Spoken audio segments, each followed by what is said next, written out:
UTEP, mining success has not been easy. The biggest road win in school history? Well, that price would be right today. Wisconsin, meanwhile, has been badgered by a slow start to the season. Can the money ball be a hit in Camp Randall? And welcome to Camp Randall Stadium in Madison, Wisconsin. It's ESPN College Football, presented by 5 Hour Energy. This afternoon, the UTEP Miners coming in at 1-2. The Wisconsin Badgers at 2-1. Head coach Mike Price, number 6 in wins amongst active coaches nationwide. 31 years in the game. He's joined by his son Aaron, who is the offensive coordinator for UTEP, and Brett Bielema in his 7th season. Back-to-back Big Ten titles, back-to-back trips to the Rose Bowl, but tons of upheaval within the football program, losing coaches who moved on to other jobs, losing Russell Wilson at quarterback, and with the 11 o'clock kick, dealing with a bit of a late arriving crowd here at Camp Randall Stadium. That is the student section. There's one lone holdout, though, still out in the parking lot, hoping some of the students will make their way. He's got 3 grills going at once still. Making final preparations to come inside. The last tune-up before the Big Ten season starts and before the Conference USA starts for these two. And it is definitely fall football weather, a chance of rain, just 44 degrees, 33 degrees cooler than it is in Texas right now. And a lot of the UTEP players wearing the long sleeve shirts. The kick through the end zone and out the other side. And our first look at the new starting quarterback for the Wisconsin Badgers, Joel Stave, the redshirt freshman from Greenfield, Wisconsin, making just his 2nd career appearance. Hometown kid, here he is, big time. Throwing the ball looked good in practice, but that's practice. Now it's game time. Now it's in front of your home fans. Let's see what he has. Change has been the constant for this Wisconsin offense, scoring a 3rd as many points as they did last year when they had one of the most powerful attacks in the country. James White is the motion man. Monte Ball is the back, and Monte will get his first carry. He led the nation in rushing a year ago. Jamard Reed with the tackle. So here's Stave, who was just put on scholarship last month, had 1 offer for a scholarship at Central Michigan, passed on that. The Milwaukee native wanted to play at Wisconsin. All of a sudden, Stave is thrown into a starting position from a guy who's just a walk-on. Comes in, now it's his team, his huddle. Let's see what he can do. O'Brien was the guy who transferred from Maryland. Didn't quite work out. Stave, here you go. It's your show. Let's see what you got. Danny O'Brien had some issues with ball security. Wisconsin quarterbacks, if nothing else over the years, have always been very good at taking care of the ball, and that's what they want Stave to do. And his first pass attempt, and he completes it to the tight end, Jacob Pedersen, a gain of 13. How about our impact players? Brought to you by Longhorn Steakhouse. Monte Ball, 652 carries in his career, has never fumbled the ball. And then on defense, the 2 linebackers, the only 2 teammates in the country with over 130 tackles on the same team last year. Ball is the lone setback. Frederick and Abradaris to the near side. Jared Abradaris returning from an injury, did not play in the last game. They'll run the other way with Ball, and he bulls his way out to the 45-yard line. Both coaches, Joey, talking about that line of scrimmage, and I love the way Brett Bielema put it. Whose yard are we going to play in? We need to play in UTEP's yard. We need to push that line of scrimmage forward. There's a 4-yard game, which is going to be important. If they want to hand the ball off to Ball this entire game, which they would like to, they need to be positive on first down. 4 yards is a good start.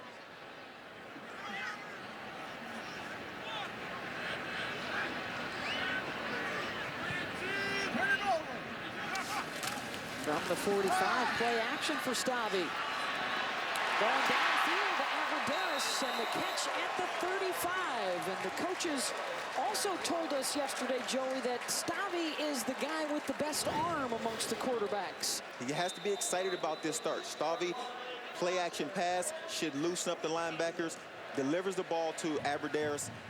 He's 2-0 now. He couldn't ask for a better start. Pickup of 19, and that's something that has been lacking a bit, is that ability to go downfield and open things up for Monte Ball as Danny O'Brien looks on.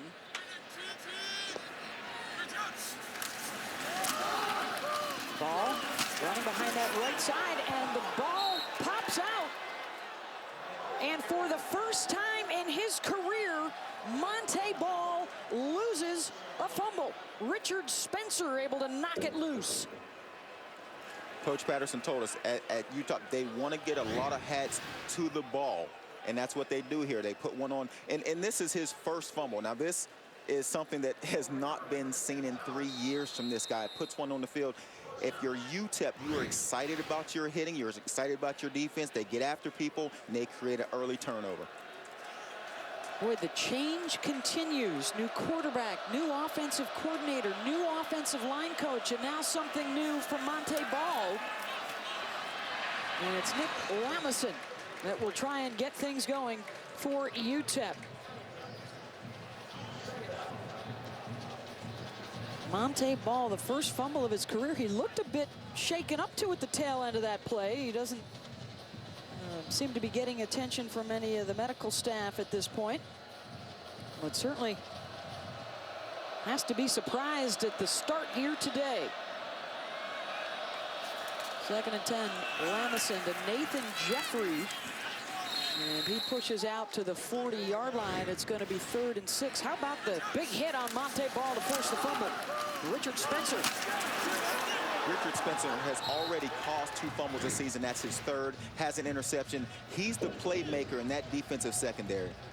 Looked like Drew Thomas was the guy that recovered the fumble. Ball strapping the helmet back on, hoping for a 3rd down stop. It's 3rd and 7.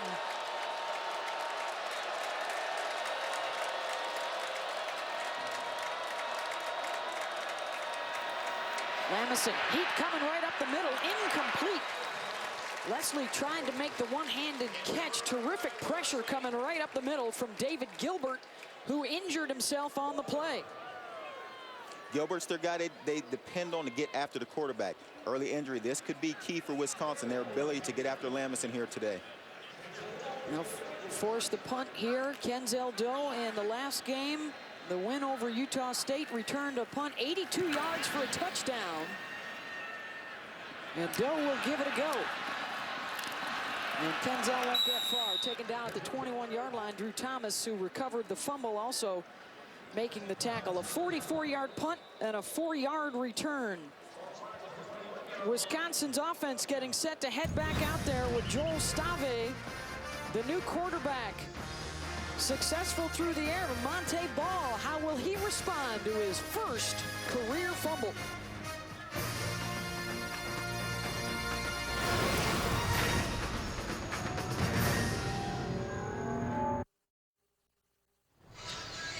And welcome back to Wisconsin. The Badgers and the Miners of UTEP scoreless through their first couple of possessions. 11:28 to go, and the developing story could be the status of Montee Ball, the All-American running back. On the first possession, fumbled for the first time in his career and took a pretty good hit. And he does not head out there on this second possession with the rest of the offensive unit. It's James White in at tailback. Gordon, the motion man, and he will get the carry out across the 30 and close to the first down. Here at Camp Randall Stadium, Beth Mullins along with 16-year NFL veteran Joey Galloway. Joey, for Badger fans, they weren't sure about the new quarterback, Joel Stave. You'd think you could count on Montee Ball, and then the fumble right out of the gate. The big question is, can Wisconsin get back to playing Wisconsin football? Can they run the ball? Can their offensive line begin to dominate games? They fumble early, get a fumble from Ball. Never seen that before. So now that's a rough start to can we get back to who we are? Stave completes the pass to Derek Watt. And a flag down on the play after the tackle from Richard Spencer. Offside, defense, number 92. 5 yards from the previous spot. Repeat first down. Adam Ayala creeping up into the neutral zone.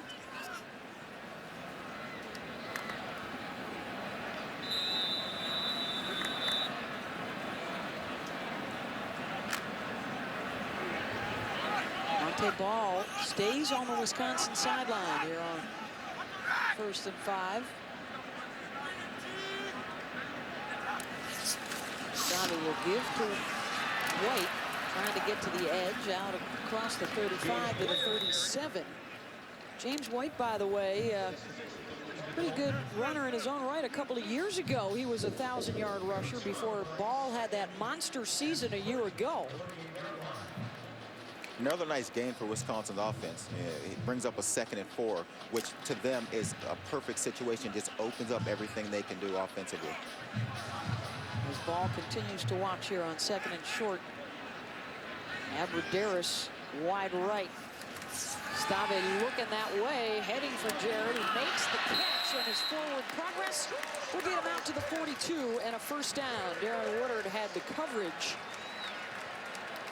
Really nice throw by Stave because he puts it where only Abradaris can get his hands on it. The corner makes a pretty nice play. Thomas, who's a pretty good man coverage guy, makes a nice break on this ball, but Stave puts it outside where only Abradaris can get it and saves the interception and gets a completion. Second catch of the day for Abradaris, returning from the injury. They wanted to get plays to Stave that he was comfortable running, and so far, mission accomplished on the short throws. Here's White again with the carry. Helmet on helmet out to the 45. Let's check in right now with Lewis Johnson. Well, back down here on the Wisconsin sideline, I've been paying a close attention to Monty Ball after that fumble. He has not taken any attention from the trainers, but he's been kind of folded in amongst some of the other players. And just think about yesterday, Matt Canada, the offensive coordinator for the Badgers, said the #1 thing they had to do was take care of the football.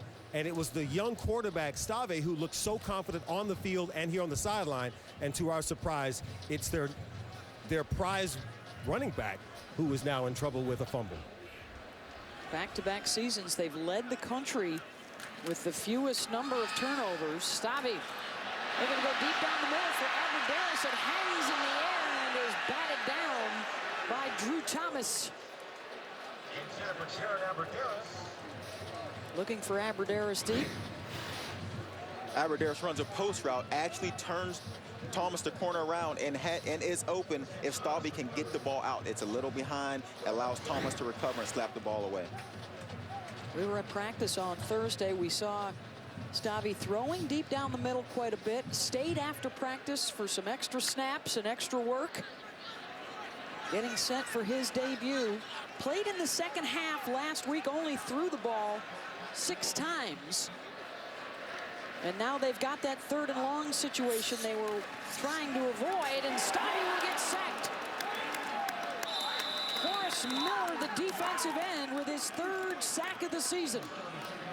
Coach Patterson, the defensive coordinator, told us if they can get Wisconsin into a 3rd and long situation, they will get after Stave. He brings the blitz off the weak side. Stave does not see it coming. Sometimes you get that with a young quarterback where they don't pick up the blitz, and he takes a shot right to the chest. The punt off the foot of Drew Meyer. UTEP's going to let it bounce. This is a UTEP team that has fared okay against Oklahoma and against Ole Miss. Andre Patterson's defense giving Wisconsin a run for its money here in the first quarter. Under 8 to play.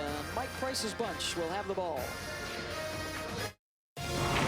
ESPN College Football is presented by 5 Hour Energy, hours and hours of energy, and in part by Lexus, introducing a stunning work of technology, the entirely new Lexus ES. The Capitol Brewery here in Madison, Wisconsin. USA Today yesterday in their straw poll saying this was the best college football town in the country to come check out a game. It's a terrific area, terrific atmosphere. It is a bit of a late arriving student section here early on this Saturday morning, and Nick Lamison and the Miners going to go back to work. The handoff to Nathan Jeffrey, who is also returning from an injury. How about the impact players for the Miners? Running back Nathan Jeffrey leads the team in rushing. Jordan Leslie, the wide receiver, 147 yards last week receiving. That's a career high. And then Eloy Atkinson, the guy in the middle, 3rd straight year starting at center. He's on the Remington list.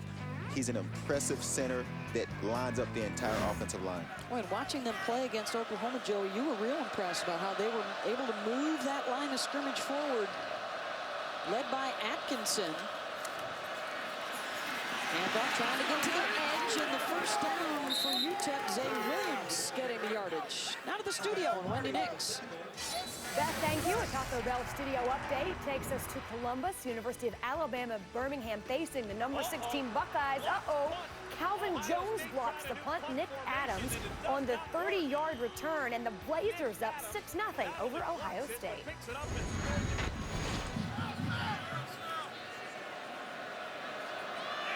On 1st and 10. Jeffrey offset with Lamison.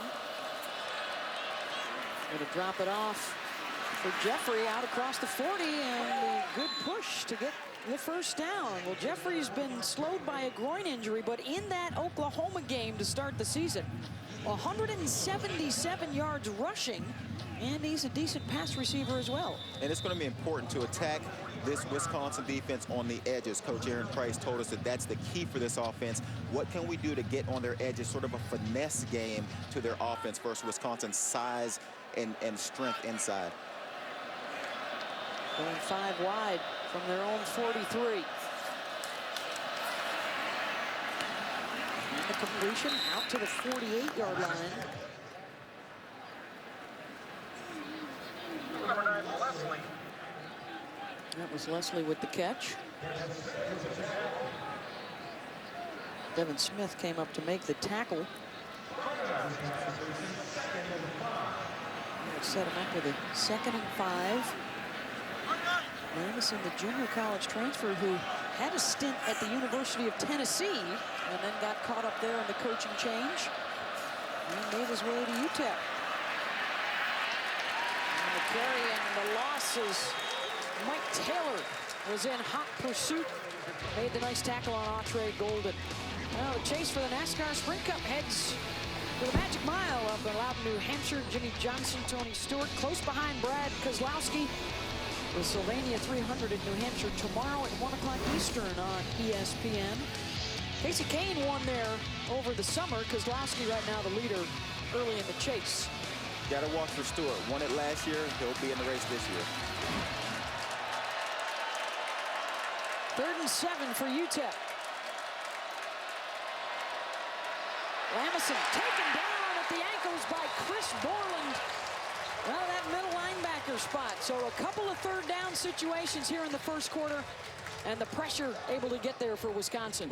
Wisconsin likes to put Borland at defensive end when it's in a 3rd down situation because they believe that he can rush the passer. Here he is here, coming off the edge, just beats the tackle, and they believe he's the guy that can get after the pass rush, and so they move him to end. Ian Campbell, who's one of the top punters in the country. On once again for UTEP, under pressure, and a flag down on the kick. Down by UTEP at the 15. Derek Watt is the guy that ran into Campbell. Will it be the 5 or the 15? On the defense, 5-yard penalty, replay 4th down. It is just the 5-yard penalty, so still 4th and long.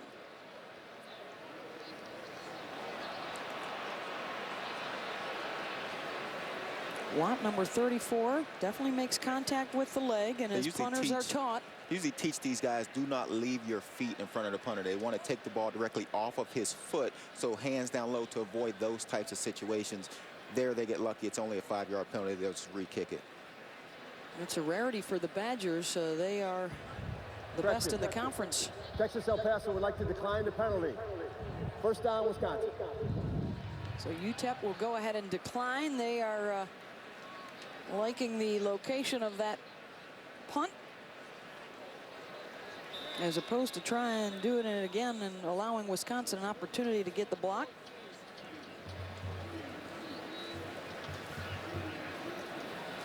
And Joel Stavy back out onto the field, and good news for Wisconsin, so is Monte Ball, who sat out the last possession after the fumble, the first of his career earlier today. And if you're Ball, you cannot wait to get the ball back in your hands. As a playmaker, when you make a mistake like that, you have a turnover, you want the ball back in your hands because that'll get it out of your mind and get you back in the flow of the game. over 650 career carries for Ball without a fumble until today. He's the lone setback with White in motion. And they will give it to Ball immediately, and he gets out across the 15 to the 16, wrapped up by Aubrey Alexius. 4 for 10 today for Monte Ball, the active leader in career touchdowns. Monte Ball is a guy that they expect to be in the end zone. Only 2 touchdowns so far this season. Offensive struggle. He himself has said he has got to play better. Had that amazing season a year ago, led the nation in rushing. 39 total touchdowns, 33 rushing scores. Stavi rolls out. Wozniak, the intended receiver, the tight end. And let's check in with Wendy Nix. Beth, thank you. Virginia at TCU over on ESPN. The number 17 Horned Frogs strike first Casey Paha to Brandon Carter, 68 yards, and TCU has the 7-0 edge over Virginia. Thank you, Wendy. Well, the officials did indeed rule that a catch by Wozniak. 3rd and 4. Here comes the pressure again. Stavi is taken down for the 2nd time by Horace Miller. With the edge rush, Andre Patterson sending him after the youngster on 3rd down. And this is just simply a 4-man rush. And to the left of your screen, they just bring Miller, who just flat out he just beats the tackle around the corner and gets to the quarterback. Stavi is expecting that Wagner will pick up Miller and not get hit in the back, and Miller just didn't pick him up off the edge. Edwards wrapped up immediately at the 45, so perhaps an offensive line issue on that left side. Major changes for Wisconsin up front as Nick Lamison and UTEP gets ready to go again. Welcome back to Camp Randall Stadium. Wisconsin and UTEP scoreless with 2:31 to play in this first quarter. Good field position here for UTEP to try and crank things up again. Nick Lamison and company looking for their first road win in school history against a BCS opponent, and he's looking deep down the near sideline and overthrows Michael Edwards. Let's check in with Lewis Johnson. Hey, Beth, down here on the sideline, I just took a look at my watch. It's about 11:29 here, but that means it's about 10:39 in El Paso. And you got to say that's a pretty early rise for the UTEP Miners to have to play a game, but maybe they're used to it. Their safeties coach, Tom Williams, came over from Yale this past year, and he told Mike Price-Lickerson, we used to practice at 7 a.m., and so that's what they started to do. So this early rise may be something that they're used to in Utah, and UTEP, I should say. And right now they're seeming to hang in there and play like they're not in such shock from this early start. I know they're probably in shock from this weather. About 70 degrees difference, it feels like, between here and where they'll get back home tonight. Thank you, Lewis. The penalty against Wisconsin. So now Lamison back to work and throwing deep across the middle, and a touchdown to Michael Edwards. And a quick strike, 39 yards, and UTEP scores first.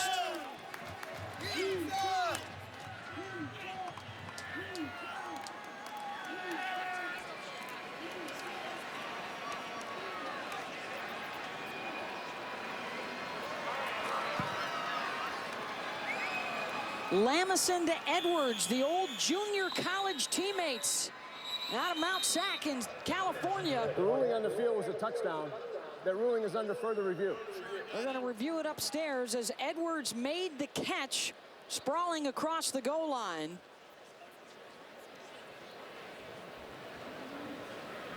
They're looking upstairs to see if the knee was down first.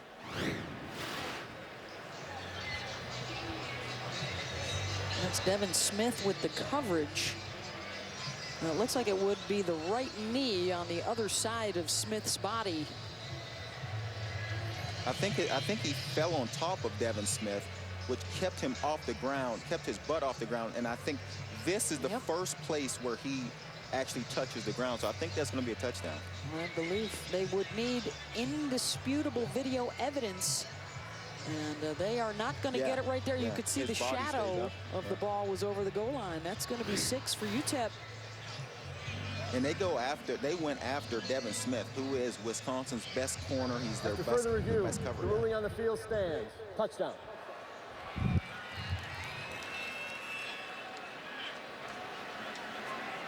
UTEP, they scored first against Oklahoma. They scored on their first 4 possessions last week. They have gotten off to very good starts. They haven't finished real well. But a good start again here on the road. And now the PAT is blocked, and that is a live ball for Devin Smith. And he will not get caught. Wisconsin blocks the PAT and takes it the other way. And once again, the special teams for Wisconsin puts points on the board, and their offense has been struggling. That helped them last week for the win. Here's the corner, Devin Smith. Again, you know, he gives up the touchdown, stays in it, makes the big play.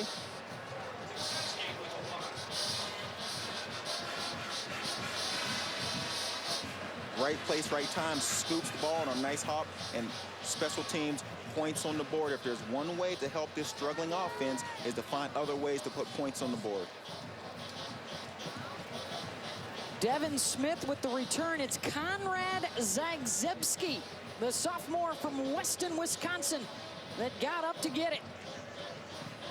UTEP have had struggles with their field goal kicking this season. That's just a low kick, and he kicks it right into the line. And again, it takes the sting away from the touchdown by UTEP. Mike Price trying to stay upbeat with his guys after they come off the field. The 6-0 lead now 6-2, and there is Conrad Zagzebski getting in there to make the block. So last week, Kenzel Doe with the punt return, the big special teams play, and now the special teamers come up with another good one. And now the good kick return will set them up. Gordon out across the 30 to the 34, a return of 22 yards. Got a couple of terrific games coming up tonight. SEC action at 7 o'clock, number 2 LSU and Auburn. And then Rich Rod has Arizona out to the 3-0 start, taking on undefeated Oregon at 10:30. Both those matchups coming up tonight on ESPN and on the Watch ESPN app. And what could be, 55-50 at halftime or overall? A overall? lot of offense expected in that Arizona-Oregon matchup. Monte Ball stays on the sideline. It's White in the backfield, joined by the redshirt freshman Melvin Gordon. Gordon going to get another carry, and he will get to the edge across midfield for Wisconsin. Run out of bounds by Richard Spencer. Gain of 20 for the Badgers. Wisconsin has found some success when they've had the ability to, I guess, misdirection and send the receiver out with the ball. They've found success with that play. You know, on first down, they've been trying to run ball up the middle. They've been trying to run White up the middle, getting 3 to 4 yards. Those big chunk plays help out your struggling offense. Got a good block from the tight end, Jacob Pedersen. Brett Bielema talking this week about how the tight ends, as well as the fullback Derek Watt, have to help out that offensive line.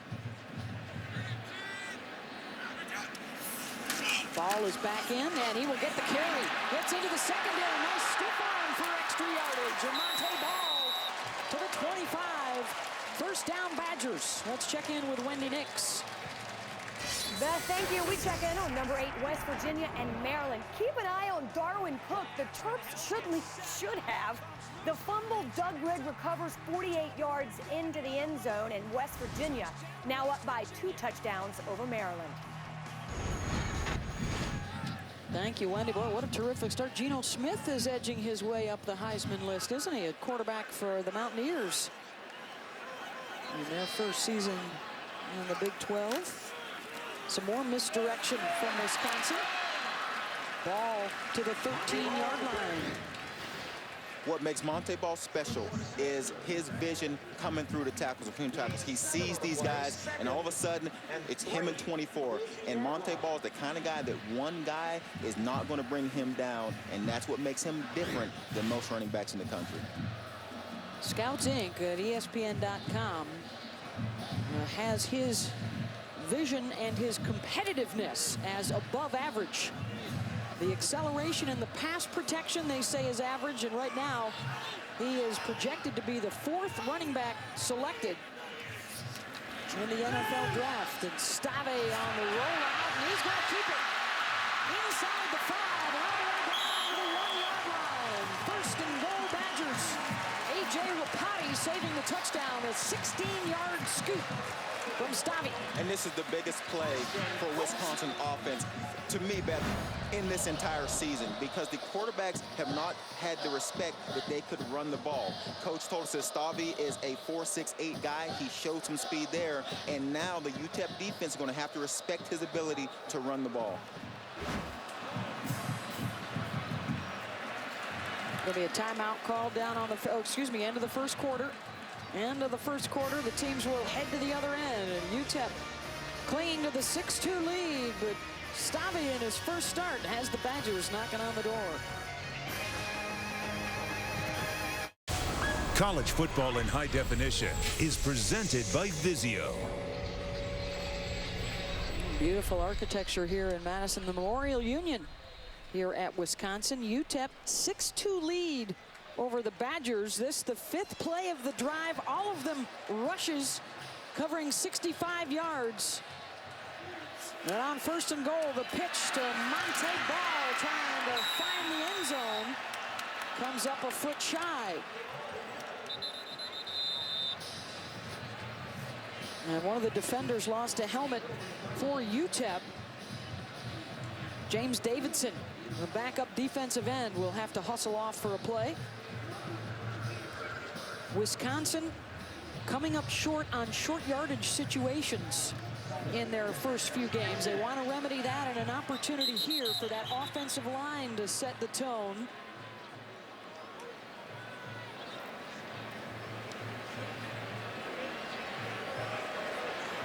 They're going to reset the play clock here. I would expect to see Ball get another shot at this, and if he doesn't get it again on 3rd down. Got a couple of guys trying to lead the way for Ball. Caught from behind, the ball squirts loose in the end zone, and a touchdown is the call from the linesman on the near side. I think we're going to take another look at this one. This was close.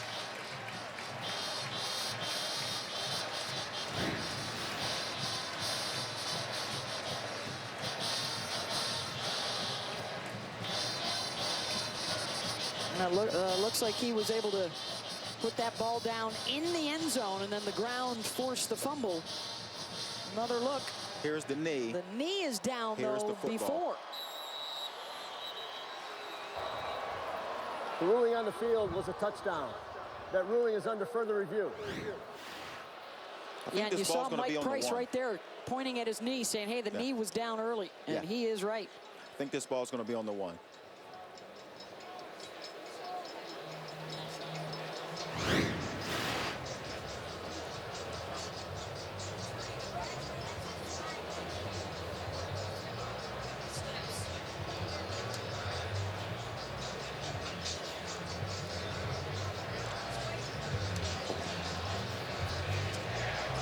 Yeah, all the way down at the other end of the field, Bucky the Badger, he's given the flag back.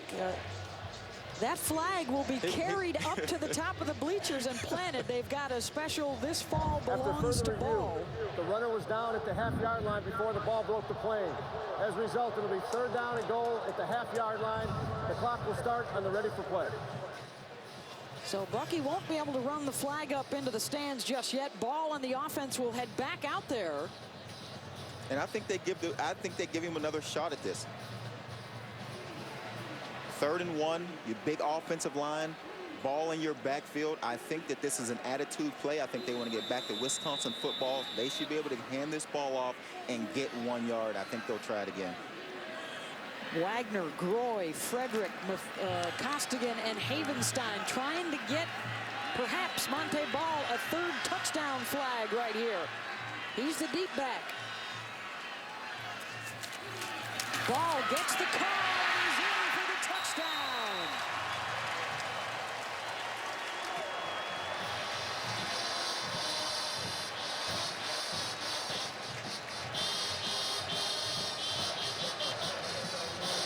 Bucky's got that touchdown flag number 3, getting ready to go plant it behind the student section.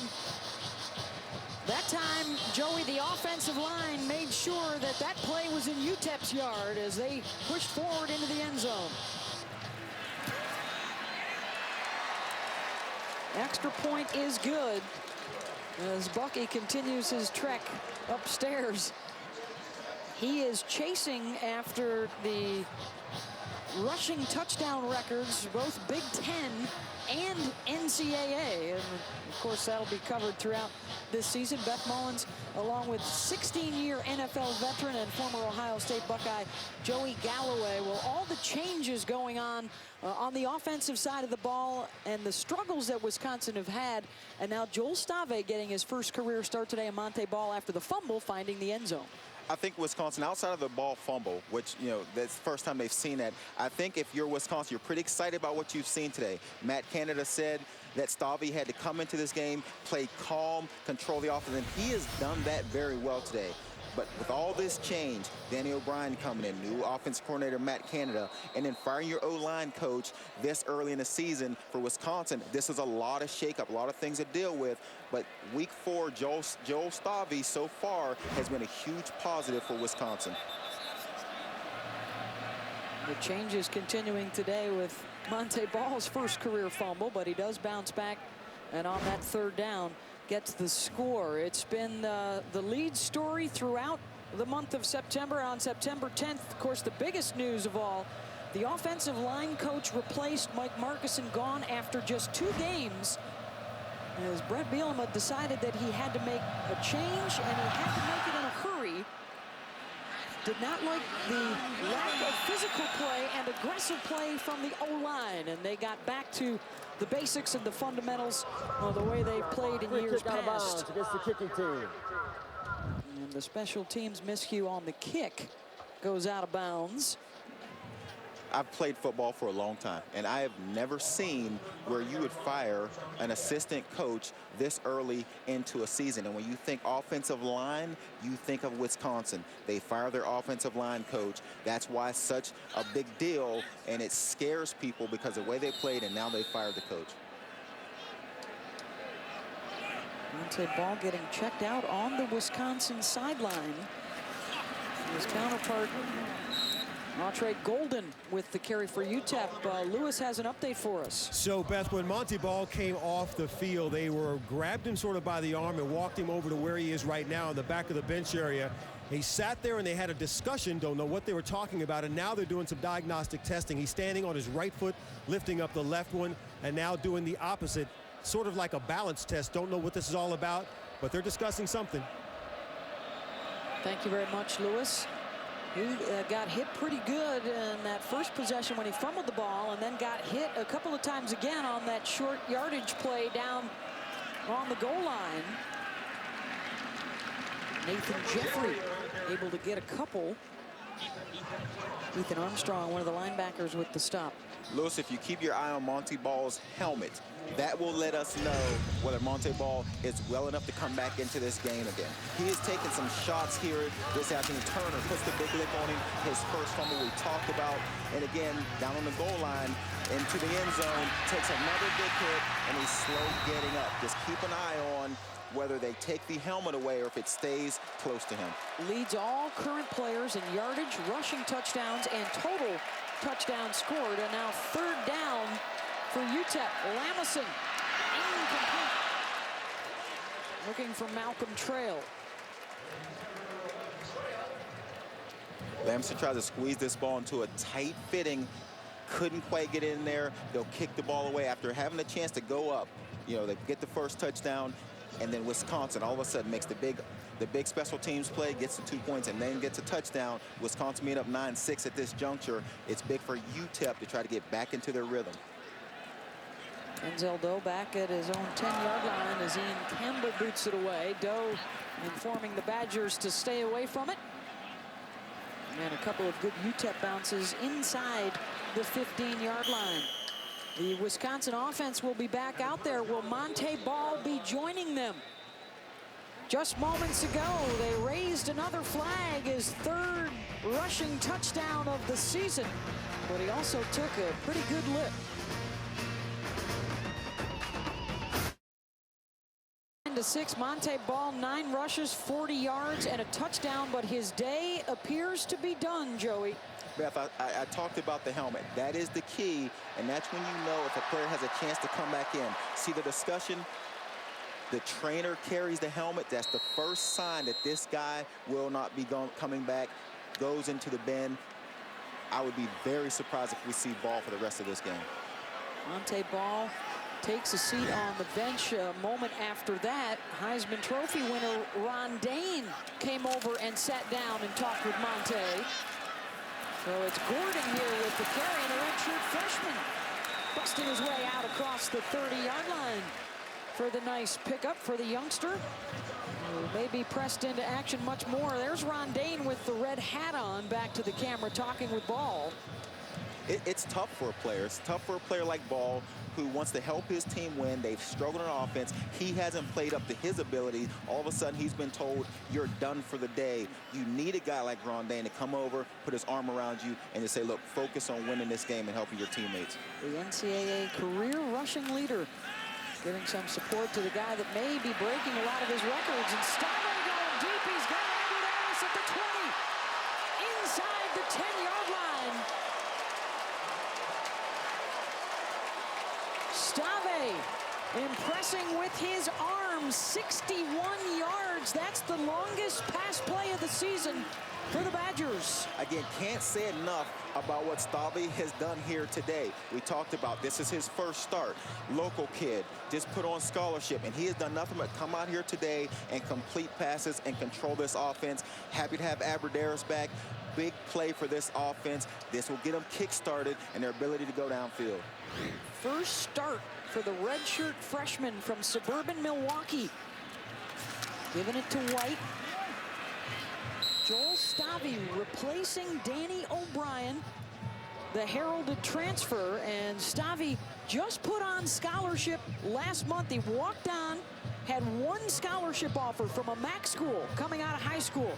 He said, nope, I want to go to Madison, and getting a big opportunity here after the graduation of Russell Wilson, the transfer of Joe Brennan, and the ineffectiveness of Danny O'Brien through the first few games to protect the ball. That was the big reason why they made the switch at quarterback.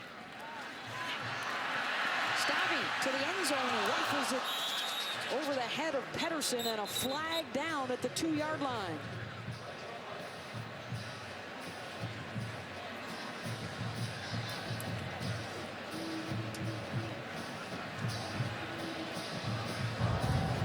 Holding. Defense number 11. Half the distance from the previous spot. Automatic first down. UTEP could not afford to allow Stave to stand in the pocket that long. They talked about, Coach Patterson told us they would try to get after Stave here today. They got to find a way to get after him, not allow him to stand in the pocket. Good Patterson alongside Mike Price. They're trying to come up with something here to stop the push of Wisconsin. The Badgers looking to score on back-to-back possessions. First and goal. Monte Ball out of the game right now. It's James White, the deep back. The toss sweep. And for the touchdown.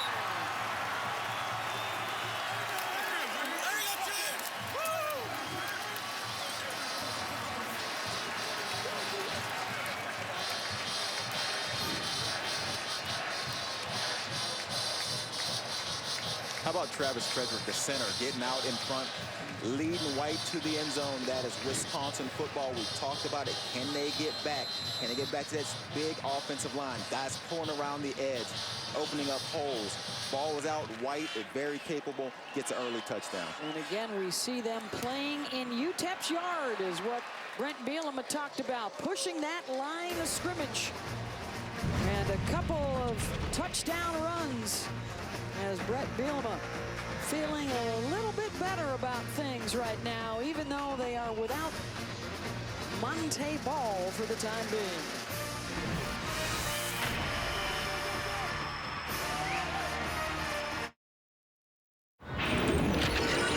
You're watching college football on ESPN, presented by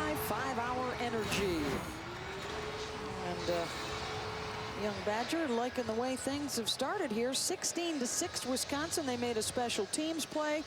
And they've also had a couple of long scoring drives capped off by short touchdown runs. The first by Monte Ball, the second by James White. Ball right now has been knocked out of the game. They have put his helmet away. And the new quarterback, the redshirt freshman Joel Stavi, 5 of 6 for 100 yards so far in the first half after UTEP had grabbed the 6-0 lead, 16 unanswered for the Badgers. Beth Bowens, Joey Galloway, Lewis Johnson with you today at Camp Randall. Trey Golden. And he will get stuffed just outside the 10. Good coverage by the Badgers as the Miners continue a quest for one of the biggest wins in school history if they can pull off the upset today. This is the first hit that Monte Ball took that resulted in his first career fumble in 4 years. And then Joey, another good look as he got into the end zone. Slow to get up on both of those plays. And again, you can hear the helmets cracking when he was taking those hits. Those are big hits, and he just couldn't take it here today, so we won't see him again.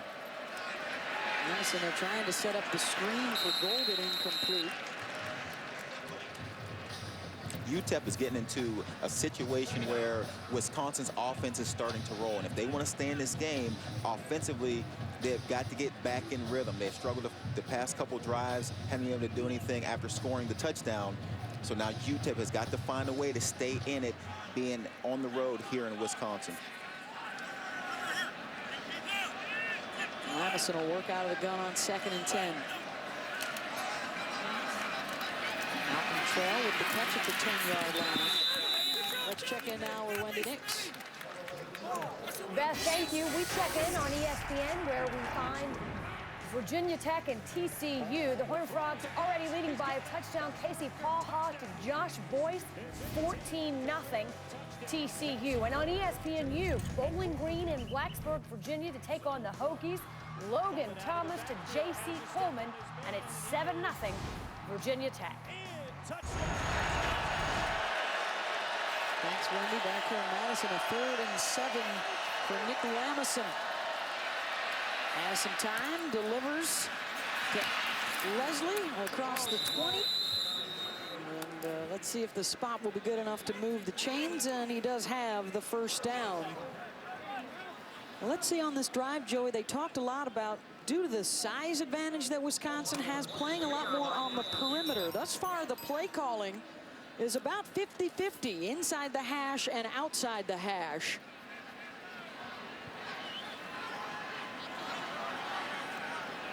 Their big strike in that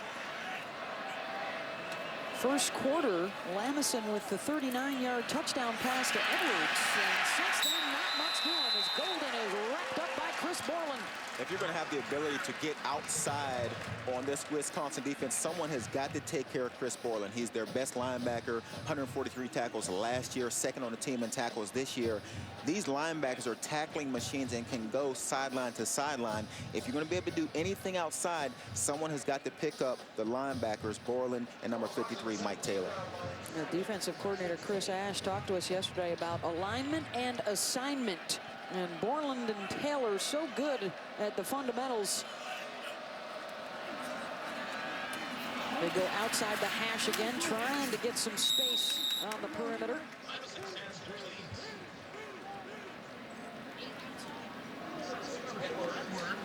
So 8 plays inside the hash, 10 plays outside the hash. Then they've been able to get 4 and 5 yards at a time with their bubble screens, but in this situation, when it was 2nd and 15 because they lost the 5, they've only gained 5 yards, and now they're in a 3rd and long situation, 3rd and 10, and this offense has got to find a way to start picking these up. Lamison stepping up in the pocket, gonna try and run for it, and he will not get there. Ethan Armstrong with some help from David Gilbert.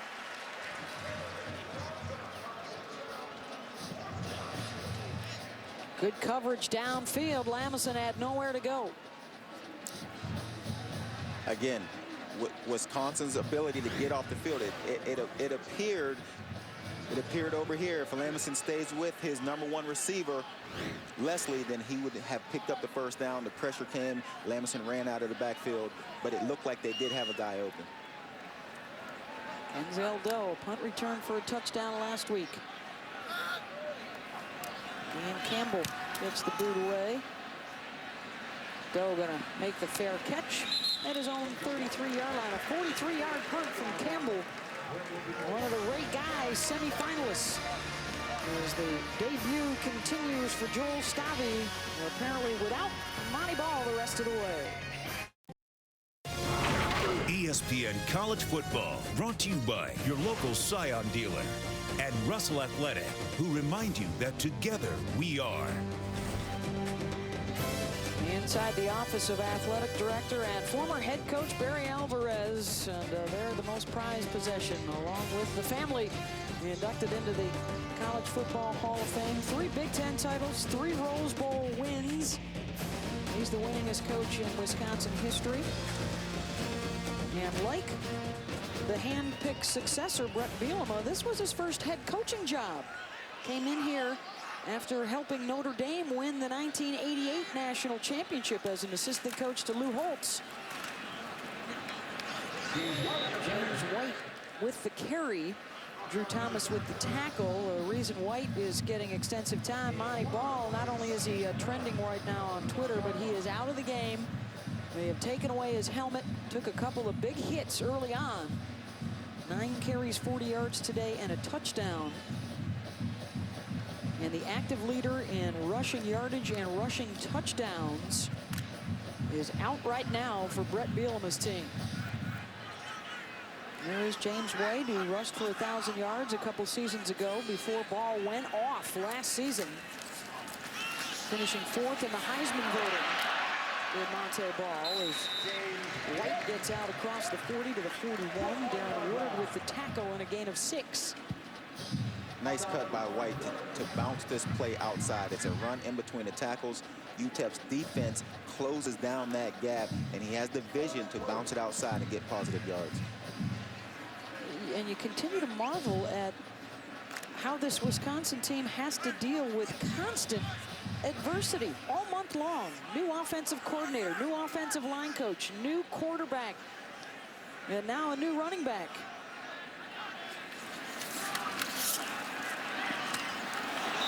Pass incomplete, broken up by Drew Thomas as Stavy was trying to get to Jordan Frederick there on 3rd down. Another 3rd down blitz for the UTEP defense, putting pressure on Stavy, making him get the ball out of the pocket. Nice deflection, played man defense behind it. Nice play for the UTEP defense to get off the field. They'll give their return man, Michael Edwards, a chance. Back inside his own 10. Edwards trying to get upfield to the 13. 51 yards on the punt and a 5-yard return. 5:53 to go here in the first half for Wisconsin, up 10. Back here at Wisconsin, UTEP, well, they are trying to get their first road win in front of a big crowd, over 80,000 here at Camp Randall. And they have never won in this kind of environment before. And the pass incomplete. Lamison looking for Nathan Jeffrey. Just 77 yards of total offense, 54 of those coming on the scoring drive in the first quarter for the Miners, as the student section that was late arriving now filling in nicely for this 11 a.m. kickoff local time, 10 a.m. for the UTEP fans down in El Paso.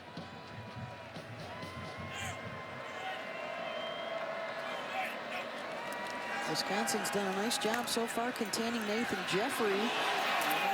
Trail, they go back outside the hash marks and a penalty flag down at the tail end of the play.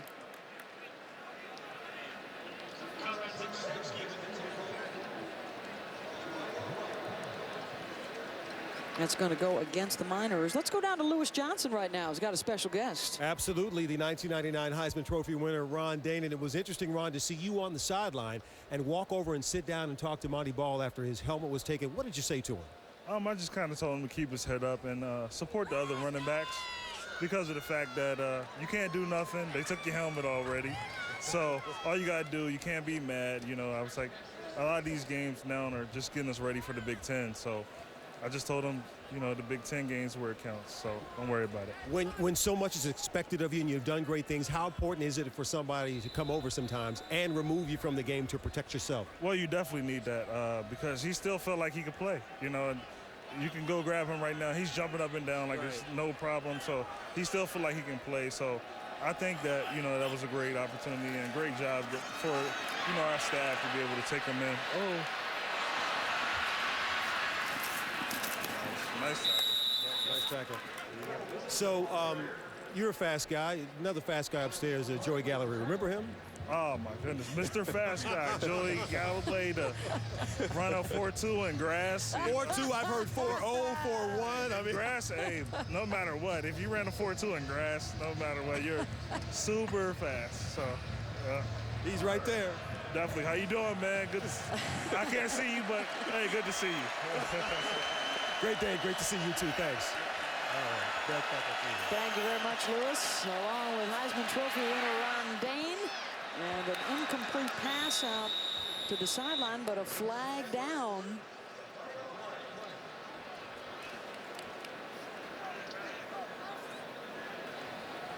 And another penalty against UTEP. Ineligible receiver downfield, number 18 on the offense. It was covered and went downfield. The penalties declined. 4th down. That's going to send out the punting unit. Has really struggled these last couple drives. 23 yards in the 2 drives before that drive. They netted 2 yards in that drive, so they're up to 25 in the last 3 drives. Offensively, they have struggled after getting, we talked about their fast start. They get an early touchdown, and since then, they just have not been able to do much.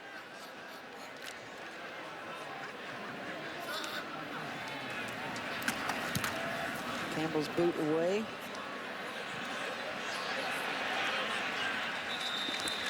Kenzel Bill will let that one fall. 32 yards on the kick. Good field position coming up for Wisconsin. Beth Mowins along with Joey Galloway. And Joey, you used your 4.1 speed to run away from that Ron Dane comment as fast as you could. Officially, from the Heisman Trophy winner, your speed was 4.2 on grass. Now, is it 4.1 on the turf? What's the official word? And that's why he said on grass. When you say 4.2 on grass, what you're really saying is a low 4.1 on turf. Do you have any fond memories of coming here to play at Wisconsin? Always a terrific crowd, over 80,000 again today. Terrific crowd, cold. That's not a fond memory. It was cold. The crowd was not nice. Stavi looking deep. Abradaris is going to haul it in for the touchdown as Devin Smith went to ground on the coverage and a 47-yard TD strike.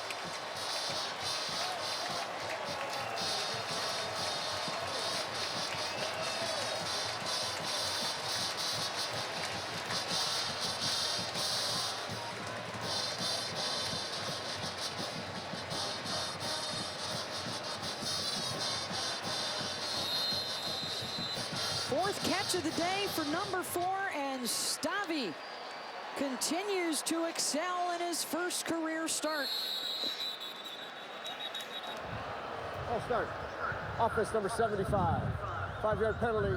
Retry.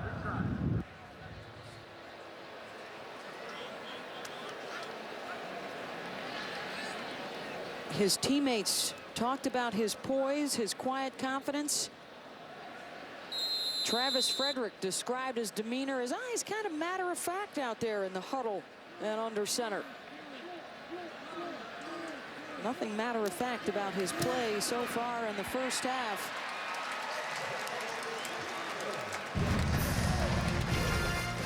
Stavi enjoying himself this afternoon. 6 for 8, 147 yards and a touchdown throw.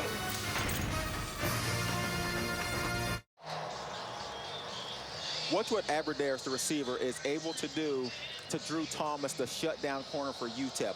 Once he makes him turn his back, it is over for Thomas. He loses sight of Aberderis, loses his balance, and that's why he falls down, because now once you lose sight of that receiver, you've got to be able to flip your hips and find him, and a lot of guys can't do that at corner. Stavi with the touchdown throw. Well, the other good thing, of course, for Wisconsin is to have Aberderis back today. They were without him due to the concussion and the chest injury that he suffered earlier in the season. So another playmaker in the fold. He's got 4 catches for 130 yards coming back. And now let's see if the UTEP offense can get anything going. They had the touchdown with 2:15 to go in the first quarter, Joey, but they have been limited since by this Badger defense that has only allowed an opponent in the red zone 4 times through the first 3.5 games. Coach Ash told us that they have got to play assignment football to shut down these bubble screens. So far, so good. The only thing missing from the resume is a takeaway. They have not forced a turnover yet this season. The only FBS school without one through the first 3 games. But they didn't have a whole lot of turnovers early last year either. It took them a while to crank it up. 2nd and 10, quick on the snap. Lamison. Michael Edwards, not sure if he was expecting that one. Let's take a look at our Saturday menu, brought to you by Applebee's. What's the appetizer and what's the main course today for you, Joey? The Clemson-Florida State game. If Florida State can get over this hurdle, the rest of their schedule looks pretty good until they see Florida at the end of the season. I think I'm liking that Oregon State-UCLA game as the appetizer. Brett Hundley, Jonathan Franklin, the best quarterback-running back combo in the country so far in terms of combined yardage. Ball start. Offense number 68. 5-yard penalty. Still 3rd down. Well, not only struggling with the positive yardage plays, Joey, but in the last couple of possessions now, hurt by the penalties. They are just 1 for 6 in the first half on 3rd down.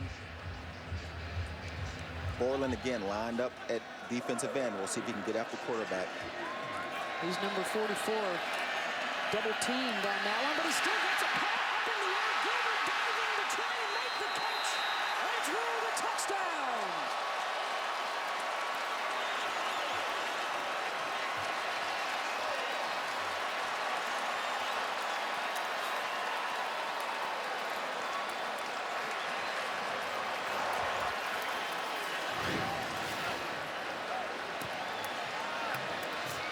There's Borland, number 44, beats the double team to get the hand up. And Gilbert diving to try and make the catch. And that play will not stand. You're going to take a look at it anyways upstairs. Terrific effort. There's another look at it. And definitely through the hands and down. Regardless of whether this is a catch or not, what an athletic play by defensive end. Now again, Borland forces the issue. He is their leader. He's their best linebacker, playing defensive end on pass downs, get a hand up, pops his ball up, and then Gilbert at defensive end makes a diving attempted catch in the end zone. 6'4", 250, missed much of last season with a broken foot that he re-injured trying to come back to play in the Rose Bowl last year.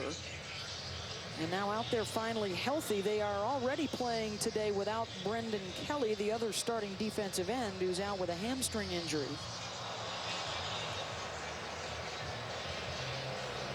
Borland, how about Borland? Has got to be pretty excited. Has his family here today. His brother from Columbus, Ohio. Look at the smile on his face. Works at Nestle here today. So, pretty excited the day he's having, already becoming a force for this defense. We've heard. After further review, the ball hit the ground, which makes it an incomplete pass.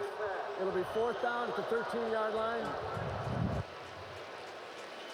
Coaches rave about Borland and the force he's been for their defense, and he has definitely shown up here today in the first half. He's going to stay out here on the punting situation, but Borland and Taylor are both rated by Scouts Inc. at number 9 on the draft board. Number 9 inside linebacker, 9th rated outside linebacker for Borland and Taylor, respectively. A couple of guys hoping to continue in the NFL at some point. Kenzel Doe gonna have a go. Lost his footing at the 49. Let's check in now with Wendy Nix.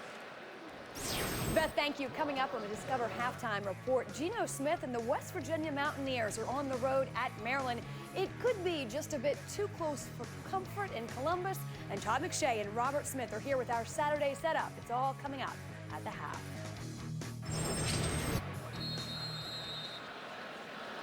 Thank you very much, Wendy. A terrific day of college football. Finally, more head-to-head matchups amongst ranked teams. Got 4 of them coming up later tonight, including that Clemson-Florida State game. James White with the deep back behind Watt. Joel Stave under center. And a little play action. And cannot get away from the oncoming Greg Watkins. 3rd sack of the day. Horace Miller has the other 2 and a loss of 7. Coach Patterson talked about the ability of his defense to get hits on the quarterback. The lone bright spot today, Miller has 2 sacks early, able to get hits on Stave, even though Stave has done a pretty good job of dealing with this stuff and getting positive, yards for his offense. But they've been able to get to the quarterback and get the hits that are important for this UTEP defense. They talked about keeping that pad level low, coming off the block. Trying to play a little bit in Wisconsin's yard. Let's get downstairs now to Lewis Johnson. Beth, it's been really interesting to watch Joel Stave in his first half. You remember he had the early success with the early completions, took that big blindside hit and came to the sideline and spent some time talking to his center, Travis Frederick. Really showed some poise and leadership. And now these big throws in the second half. And it's been interesting to see this kid not play like a walk-on freshman. And after that last touchdown, I counted at least 17 players who came by, slapped him on the head or on the shoulder pads and said, "You're doing a great job." Thank you, Lewis. He's 6 for 8, 147 yards, and he throws the interception at the 45, picked off by Drew Thomas. And the 2nd turnover of this first half for Wisconsin.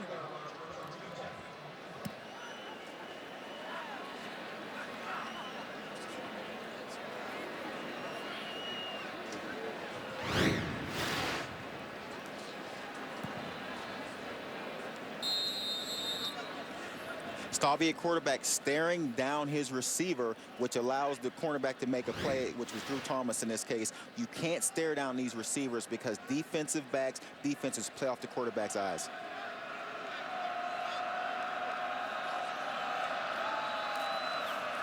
Jeffrey looking to throw it. Not to Malcolm Trail, but the Wisconsin defense got there first. A big loss as the Badgers sniff that out. Bo Allen on the tackle.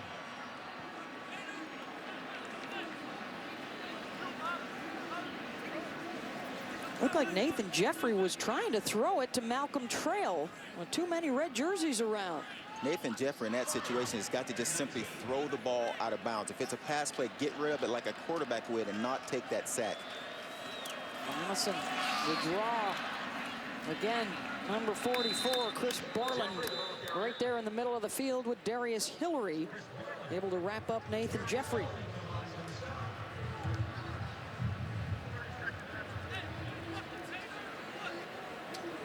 And Wisconsin now using a timeout to try and get the ball back with some time available on the clock. The 23-6 lead. How about our playbook brought to you by Dave & Buster's and the new starting quarterback, Joel Stave. Stave able to throw it short, medium, and long today, Joey. Coach Canada said, look, he played 2 quarters last week. This week, we're going to open up the playbook and let him play football. And that's what they've done here today. He's going to play the balls all over the field. But besides the last mistake in the interception he's thrown, he has had a terrific first half. Talking to the offensive coordinator upstairs, Matt Canada, in his first year, one of 6 new coaches on the staff, just 3 guys back from a year ago. Back to the original line of scrimmage at the 45-yard line from Lamison. They got it to the tight end Tomlinson. And another Wisconsin timeout with 1:14 to go and a 4th down coming up.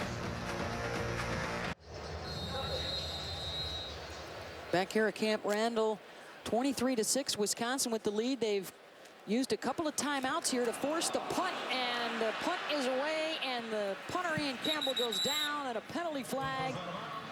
And I think this one might be the 15-yarder and a first down. Foul, roughing the kicker. Defense number 7. 15 yards to the previous spot. Automatic first down. Michael Caputo. They got away with a 5-yard penalty earlier, but the roughing penalty here will give it back to UTEP. And again, these guys are leaving their feet to try to block a punt. And that's just not the way it is taught. You're taught to stay on your feet and just try to take the ball right off of his foot. And they're just doing a bad job of that today. Going to be number 7. And here we go. Again, he leaves his feet. Once his feet leave the ground, he's vulnerable. Well, now the other number 7, Nick Lamison, has a chance to make this possibly a 14-point swing. From Wisconsin territory, and a flag on the snap. Ball start. Offense number 58. 5-yard penalty, still first down. Boy, in this second quarter, UTEP at times has been its own worst enemy. It is weird because we thought, with the early start of this game that, maybe UTEP would struggle, but they got on the board first, and then they went to sleep. So they've got to find a way to quit shooting themselves in the foot, because they want to play a finesse game. They want to run bubble screens, but now they're in a 1st and 15, and it's tough to do that and play that kind of game if you're only getting 5 yards each time you run a bubble screen. 5th penalty of the day. Lamison has the protection, trying to step up. And the pass incomplete. They have had some kicking issues this year. Dakota Warren, their first kicker, out with a back injury after he had missed the first 3 attempts of the season. Steven Valadez is the kicker presently.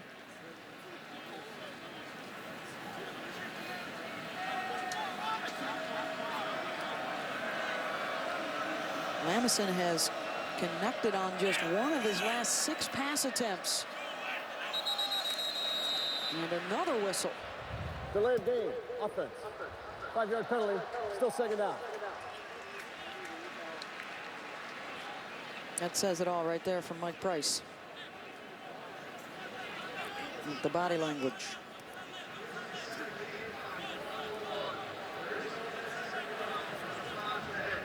Second and 20 after a pair of 5-yard penalties.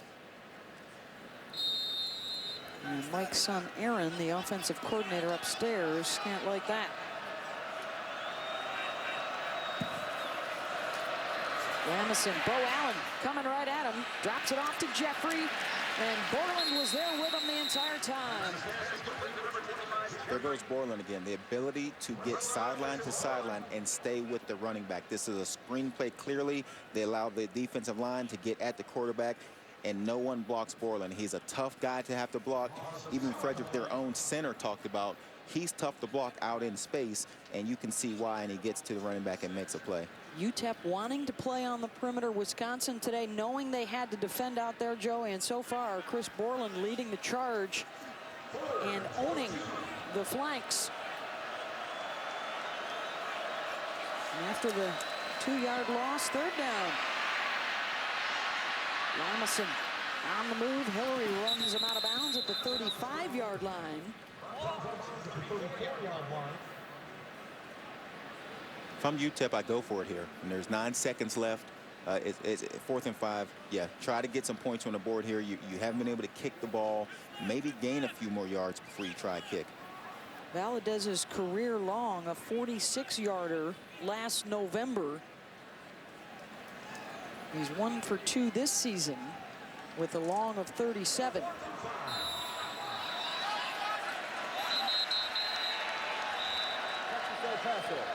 their first timeout, a 30-second timeout. UTEP's going to use the timeout to stop it here with 9 seconds to go. And a 4th and 5. 23-6, Wisconsin over UTEP. 9 seconds to go in the half. Let's pontificate on this, Joey. What's the strategy here on 4th and 5 with the 9 seconds left and timeouts? You can get 2 plays in this amount of time. I think you try to gain 5 or 10 yards and then line up and try to kick a long field goal, even though you've struggled kicking field goals so far this season.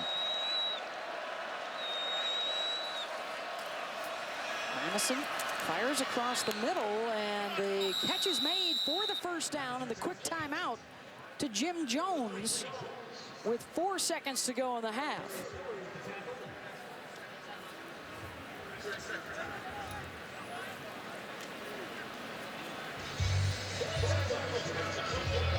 Valadez heading out onto the field. The punter, Ian Campbell, is the holder. And this is exactly what we pontificated was going to happen right here. This one would be a 45-yarder, just shy of his career high that he made last year.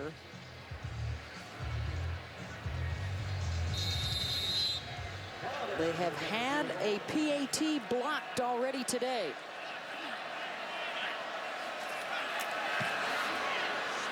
Valadez has it. And the kick is good. As time expires in the first half, Stephen Valadez.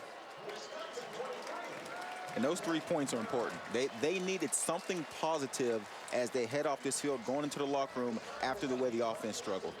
Points off the turnover for UTEP. And let's get down to Lewis Johnson. All right, seems to be 2 major themes here. First of all, what can you tell us about Monte Ball? Trainers had to take his helmet. Yeah, they, out of the game right now. I know he come out a little bit dinged on that first quarter play there, but we're being our own worst enemy. Just got to go out there and play our kind of football. How did that change the complexion of the way you coach this game, having your star running back out? We got 3 good running backs. We felt good about Monty, obviously, and then James and Melvin coming into the game, and now we'll go next guy in is Jeff Lewis, but thought those guys have handled the game well. All right, Coach, thanks. We'll see you in the second half. Beth? Thank you very much, Lewis. 23-9, our score at the half. Wisconsin on top of UTEP. And now to Wendy Nix in the studio. Entertaining us since the late 1800s. More reality TV in Madison today. A 23-9 lead, Wisconsin over UTEP. But well, we've got some of the big names that have been around for decades. Everybody loves a little Cinderella story. The former walk-on getting the start at quarterback today. And how about the ups and downs of the All-American Monte Ball? A touchdown, and then not only do they take the ball away, but the helmet as well. Done for the day. And who better to show a little brotherly love than the Wisconsin Heisman Trophy winner, Ron Dane, right there at Monte's side. Beth Mowens along with Joey Galloway, Lewis Johnson also with us today. A lot going on, a lot of changes that continue on the offensive side of the ball for Wisconsin. Yeah, you don't need reality TV. I mean, what's going on here in college football, especially in Wisconsin, with the changes they've dealt with. Now they're losing Ball coming into a game where they're playing a freshman quarterback in his first start after being a walk-on. It is all right here. All the change they're dealing with has been fun to watch and fun to be a part of. It will be the defense that will be out there first for Wisconsin as UTEP takes the kick out to the 25-yard line. A defense that has held UTEP to just 29 yards rushing. Let's check in with Lewis Johnson.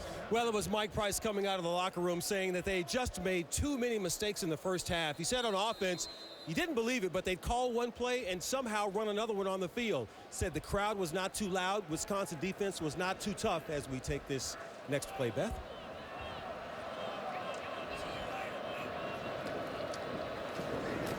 The handoff for short yardage up the middle. Lewis?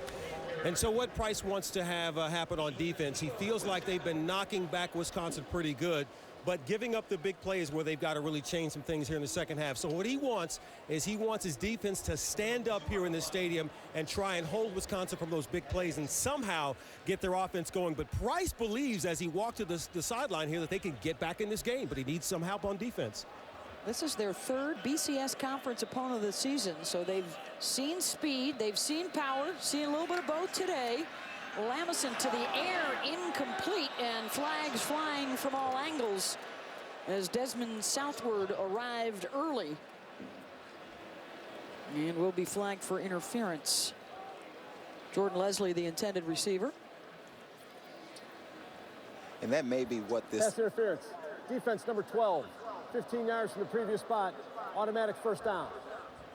It was a penalty at the end of the first half that helped UTEP have a chance to kick the field goal, the roughing the punter. And now a penalty here. This may be what helps this UTEP offense get back on track if they can just find a way to get first downs, and Wisconsin has helped them these last 2 drives. They were tied with Oklahoma. At Ole Miss, they had 3 red zone trips that produced just 3 points. They left cards on the table, and then the win last week against New Mexico State. On the road, looking for their first ever road win against a BCS conference foe. Zay Williams with the carry. And there they are, 0 for 16 in their attempts to win on the road, including that trip to Ole Miss earlier this year. The good news is, despite the fact they were held to just 108 yards in that first half, that late field goal gave them a little bit of momentum they'd like to carry over. And this time it will be a penalty flag flying on the snap. Offside, defense, number 51, unabated to the quarterback. 5-yard penalty, still second down. How about Wisconsin and their number of penalties they've had? You know, they've had 6 penalties already for 55 yards, and that's not Wisconsin football. They've always been a really good team when it comes to playing disciplined football. They've gotten 6 penalties today. It's just not their kind of game. The least penalized in the Big Ten coming in. Now 2nd and 6 for Lamison. They'll run the draw. They'll get the first down. Nathan Jeffrey, and another penalty flag.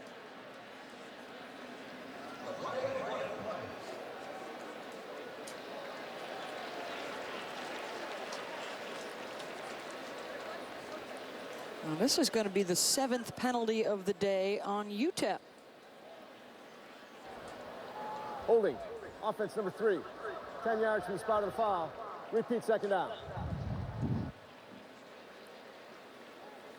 They've got 4 veterans on that offensive line to the Miners. They were hoping that they would be able to move that line of scrimmage in the right direction.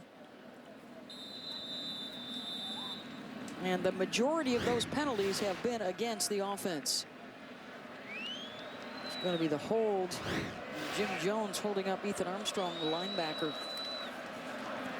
The throw out to the flat ears. Jones, short gain across the 40 to the 42. Chris Borland with another tackle, along with Darius Hillary. And again, UTEP now in another 3rd and long situation. They're 1 of 9 on 3rd downs in that first half, and now another 3rd and long. They have to find a way to get a first down here to get something going offensively. Good vibes they're trying to send in from the sideline. Arms locked. Another flag in the air. Lamison across the middle, incomplete. Mike Taylor able to break it up, intended for Devin Patterson.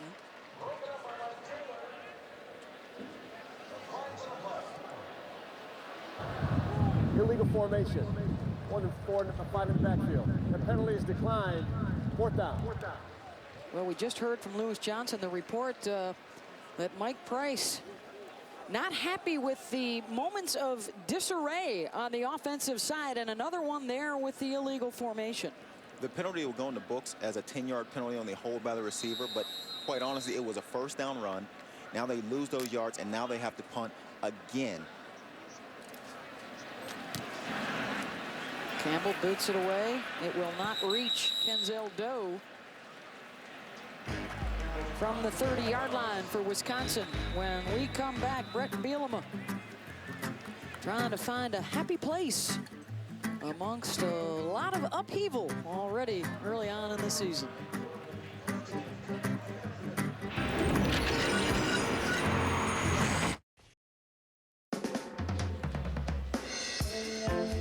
Brent Bielema returning. He's got a little U2. Grew up a country fan, but as an assistant coach, found reggae. And the assistant coaches used to take trips down to the islands, and that helps him relax. We met with him yesterday and had a little Bob Marley going in the coach's office, which overlooks Camp Randall. Well, you've got to find moments of serenity in a season like this, a September like this, where there's been big changes every week. Beth Mowens, Joey Galloway, Lewis Johnson, and the fourth member of our broadcast team here early in this second half, the penalty flags, joining us once again. We need a little reggae, a little serenity. Oh, yeah. With all the infractions, Lewis. Bet a little Bob Marley, a little Jimmy Cliff. Make you want to cool down, you know, when things are getting a little crazy down here on the sideline. I don't want to wait in vain for a play without a flag here. Cool down, man. Have a little oil down. That's the favorite dish down in Grenada when you go there, man. Oh, 1st and 20 after a promising drive by UTEP was sidetracked by penalties. Now it's Wisconsin heading the wrong way. 13 combined penalties. Had one on almost every play here in the third. Stavi and the ball down on the deck. Stavi able to grab it after a misconnection with James White, who gets more and more playing time today due to the injury to Monte Ball, unable to return after he took a couple of hits to the head in the first half. And you wonder if that's part of having a brand new quarterback and a brand new running back. Sometimes you have miscues like this. These guys haven't had a lot of time to work together. This would be Ball and Stavi during this week's of practice. So you wonder if it's part of both guys being new. 2nd and 23. Stavi with the protection and tipped and almost intercepted. Gabe Sharp had a beat on it after Stavi stepped right into the lineman in front of him as he was making the throw. Stavi, again, a situation where as a quarterback, you cannot stare down where you want to throw the ball. As Stavi continues to stare down the middle of the field and lets the ball loose, he's bringing the linebackers into his line of view when he does that. Wisconsin was just 1 of 5 on 3rd down in the first half against defensive coordinator Andre Patterson and the Miners defensive unit. White, he's got some room. Nice cut to the outside across the 30 to the 33-yard line. Grabbed by Deshaun Grayson, shy of that first down marker, a 16-yard gain. And those are important yards because it'll change the field position that UTEP now gets the ball. They've been struggling on offense. And if you're Wisconsin, think, look, if we can keep them on the other side of the 50, it's going to be tough for them to get points on the board with Wisconsin having this lead. Meyer kicks it away to Michael Edwards from the 19. Good coverage again at the 25-yard line for the UTEP offense, struggling to get something rolling today.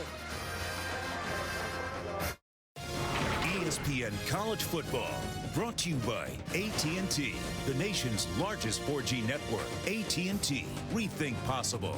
And Lexus, introducing a stunning work of technology, the entirely new Lexus ES. From one stunning work of technology to another, the Frank Lloyd Wright designed First Unitarian Society here. The historic landmark that opened in 1951. Amongst the wonderful architecture here in Madison, Wisconsin, and over at Camp Randall Stadium, the former training ground for the Union troops during the Civil War. And now housing 80,000 for today's game between Wisconsin and UTEP. Again, UTEP tries to get to the perimeter, and once again, Joey stymied by that strong linebacking core with some help from the secondary. Stymied at first, but then able to get out and actually get a first down, and that's big so far of them, to get a first down without a penalty. Now, if they can run a few more plays with no penalty, then, you know, got a chance here. 7 penalties, so they've really struggled on their 3rd down conversions, trying to get something rolling. Out into the flat. Another good gain on first down. A pickup of 8 to Ian Hamilton. Well, ESPN College Football is available anytime, anywhere on your computer or mobile device via WatchESPN.com and the Watch ESPN app. Download yours now. 2nd and 2. 9.5 minutes to go here in the third quarter. They'll pick up another first down on a carry by Zay Williams, the true freshman out of Carrollton, Texas. He started the Ole Miss game when Jeffrey was out with the injury. I would think that eventually UTEP is going to take another shot downfield. It's been a while since we've seen that. 5 plays over 30 yards last week versus New Mexico State. You would think that eventually here they're going to take a shot at this Wisconsin defense downfield. Montre Golden shuttles in now at tailback. He'll get the carry. Gets away from southward across midfield and down to the 48-yard line. They've got all underclassmen carrying the ball for them. They lost their top 3 rushers from a year ago and trying to incorporate some of the newcomers behind LeMaison. 5-yard gain on first down is a good gain for them. Now it's 2nd and 5. You know, if they can stay in these shorter distances, eliminate the mistakes, and they got a chance to get back into a rhythm. Lamison out of the gun, the Conference USA Offensive Player of the Week. Blitz coming, he avoids that. Gets to the 44-yard line. Mike Taylor with the tackle, and that will set up a 3rd and 1. So again, a manageable situation. Lamison does a really good job, doesn't see anyone open downfield, and turns it into a positive play. Not a big play, but a positive play. And that's key for UTEP right now because they've had so many penalties, so many setbacks on the offensive side of the ball. Leslie goes right, Edwards left. They're trying to run it right up the middle, stuffed at the point of impact and short of the first down by a yard. Nathan Jeffrey wrapped up quickly. Interesting call. An interesting call because Aaron Price told us they would try to stay on the edges. They didn't think they could match the power of Wisconsin up in the middle. And on a 3rd and short, they try to run the ball in the middle line and they get stopped. Injured player for Wisconsin is David Gilbert.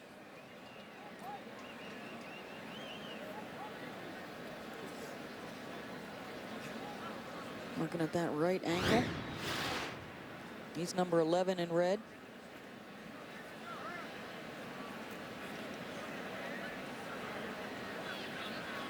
I mean, the full force of that pile coming down on top of the junior from Coral Springs, Florida.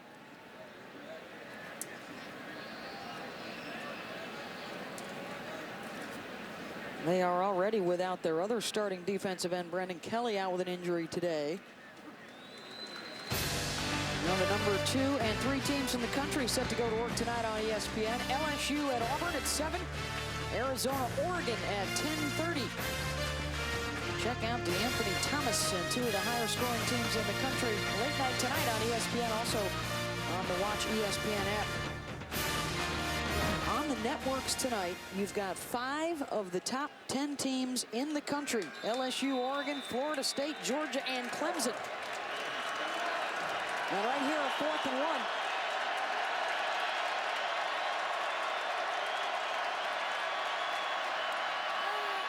And they'll get it inside the 40-yard line to Josh Bell. Pickup of 6. I mean, one of the things that Mike Price told us about his quarterback, Nick Lamison, the positive energy, how he's always picking guys up, and they need some of that right now after a frustrating first half. And despite the penalties early in this third quarter, Joey, he's got him moving again. Got him on this side of the 50, and that is key. Now they can go to work, try to go downfield and get some points here. They have yet to get in the red zone today. They're 11 yards away from that right now after that catch from Felix Nebo, pickup of 7 more. Wisconsin has allowed opponents in the red zone just 4 times this season. by far UTEP's best drive since scoring the touchdown in the first half. So they got to be excited. At least they're finding a way to move the football.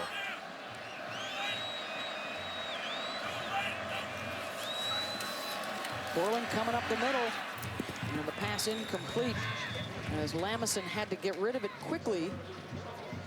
Warren Herring got a fingertip on it. Wisconsin realizing that Lamison and this UTEP offense is starting to get into a rhythm, decide to bring a blitz. You know, that's how you throw an offense off. That's how you get them out of rhythm. Bring a blitz, break up what they're doing, make them do something different. And that's why on Wisconsin's defense were able to stop that play. They brought the blitz to change up the speed of the game.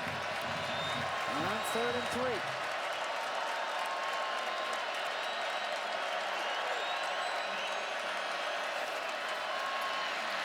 Lamison looking for Edwards on the crossing route, but it was covered well. And the pass incomplete. Hit Chris Borland. They are 2 for 2 on 4th down today, and they're looking at another one here. Another good job by the secondary of the Wisconsin's defense. That play was made because there was no receivers open. Gets Lamison out of the pocket, makes him throw the ball away.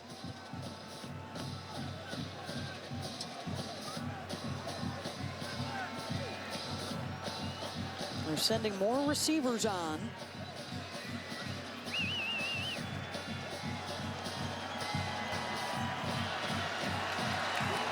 Fourth and 3. And now Lamison will call a timeout.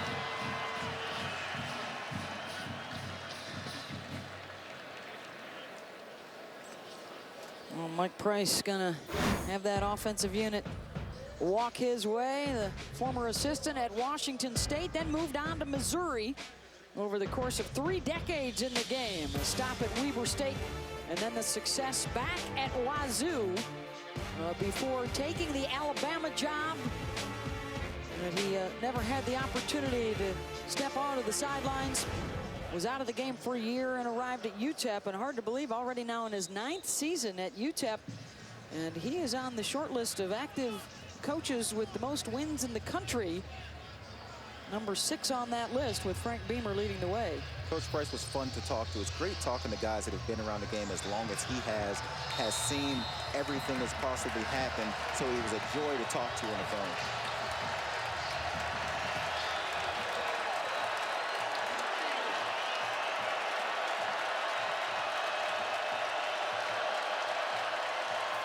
Fourth and 3, and he's got another first down conversion. Nick Lamison. They are 3 for 3 on the day, finding Jordan Leslie for his 3rd catch this afternoon. How about Lamison's ability to calmly stand in the pocket as Borland is lined up at end, and then they bring Taylor on the blitz to the left side. And Lamison stood in the pocket, completes the pass, big first down, makes the sticks move, and this again is a sustained drive for this offense that they desperately needed. Some of the UTEP faithful on hand, sporting the orange. Lamison with 4 touchdown passes last week. He's got another one today, and he's got his man Leslie again across the middle inside the 10. And their first trip today into the red zone. And they'll have it 1st and goal on a 17-yard gain. If this offense can find a way to get this ball into the end zone, you can just tell their confidence is starting to build. You get a 4th down, you knock down a couple 3rd down conversions, something you have not been able to do, and you get in a rhythm. Confidence, and they look confident right now trying to get these points on the board. 13th play of this drive started back on their own 24. And they cap it off with the touchdown. Zay Williams, the true freshman's first career score. 8 yards long here for Williams.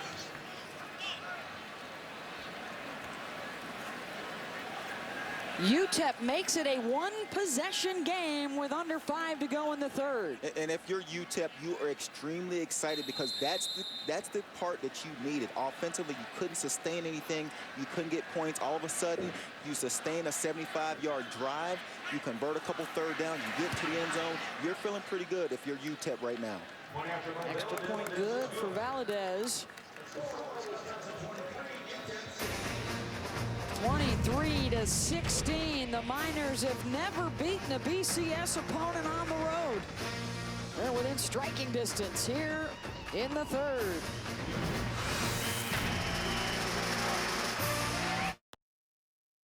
You're watching college football on ESPN, presented by 5 Hour Energy. A one-score game. UTEP and Wisconsin after the Miners put 7 on the board here in the third. 4:57 to go. The Henry Quad here in Madison. Badgers at 2-1. The Miners at 1-2. For UTEP, doing all right here in hostile territory in front of 80,000. Their third BCS opponent of the season. Losses to Oklahoma and Ole Miss. And the Badgers, Melvin Gordon, going to take this kickoff as they will play the rest of the way without Monte Ball and perhaps somebody else. Lewis. I'm keeping a close eye here on defensive end David Gilbert, who came off the field a few moments ago. So they took him to the training table, took off the right shoe, the right sock, and began to look at the top of his right foot. They examined those joints on those toes. You could see in his face that Gilbert was having some pain. They retaped him. They got him down on some stances to try and test it out. But right now he is looking like something is bothering him, and it's tough news because he's already had trouble with his foot before. He's broken it in the past a couple times. Yeah, he missed 10 games last year, did the starting defensive end, and also broke it again trying to come back to play in the Rose Bowl last January. So Joel Stave in his first career start today. And who else will now have to step forward in the absence of Monte Ball, knocked out of the game in the first half? There's Stavi's ability to make a play with his feet. No one was open, just run it, get positive yards. I mean, that's a 7-yard gain on first down, puts him in a second and third. There's Monte Ball in the street clothes. They took away his helmet in that first half after he took a couple of hard knocks and fumbled for the first time in his career after some 650 carries over the last 4 seasons. Stave handed it off to one of his replacements, Melvin Gordon, who goes nowhere. Rapati with the stop.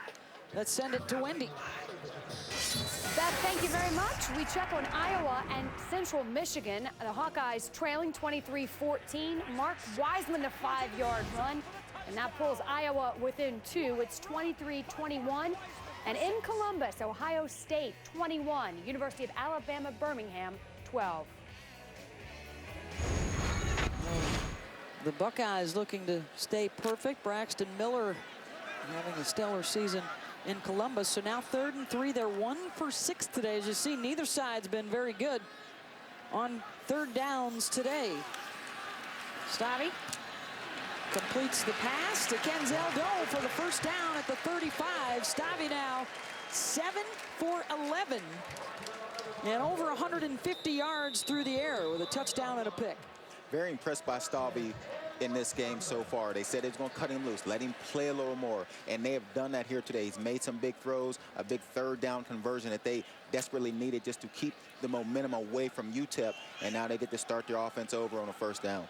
Relieved Danny O'Brien in the second half of the Utah State game last week after O'Brien had started the first 3 games. Stave got his man, Pedersen, to the 45-yard line of UTEP, and another first down and a pickup of 20. Another calm play by Stave. He had Aberderis out to the left, actually open. I thought he was going left. He waits, he stands in the mark. They said he's a calm player. He deals with things very naturally and comes back and catches his tight end on the other side.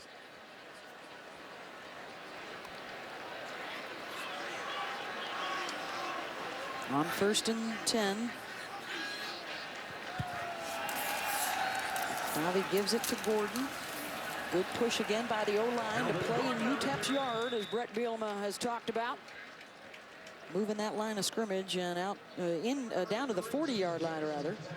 Well, of course, there's a long shadow cast by Russell Wilson this September after he had the best season that a Wisconsin quarterback has ever had, Joey, a year ago.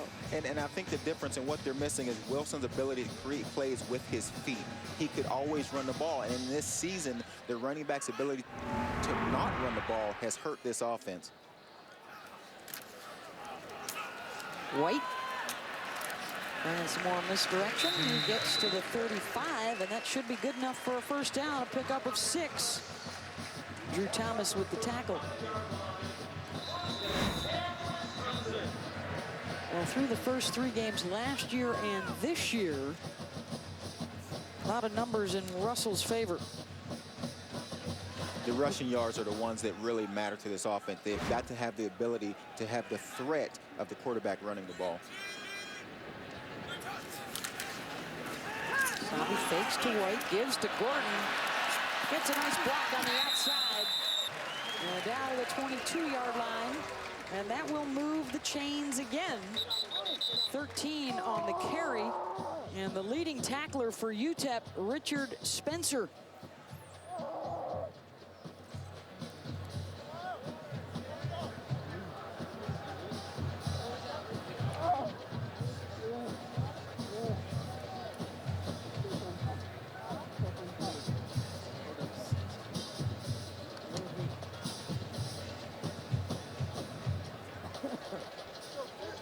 The guy that Andre Patterson, the defensive coordinator, calls the playmaker, their quarterback on defense, their leading tackler. Those safeties so important for UTEP too in stopping the run game.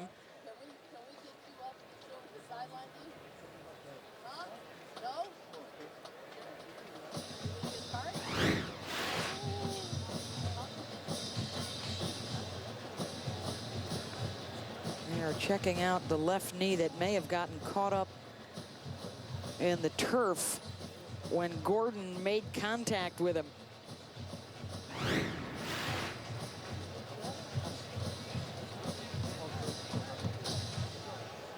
Buckled right underneath him.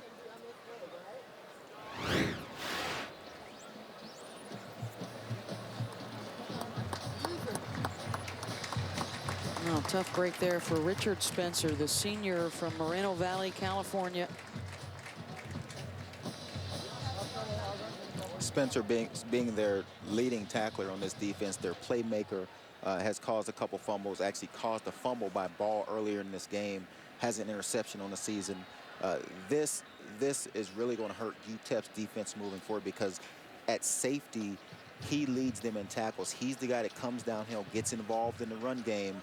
So Coach Patterson is now going to have to find a different way to get his safeties into this run game.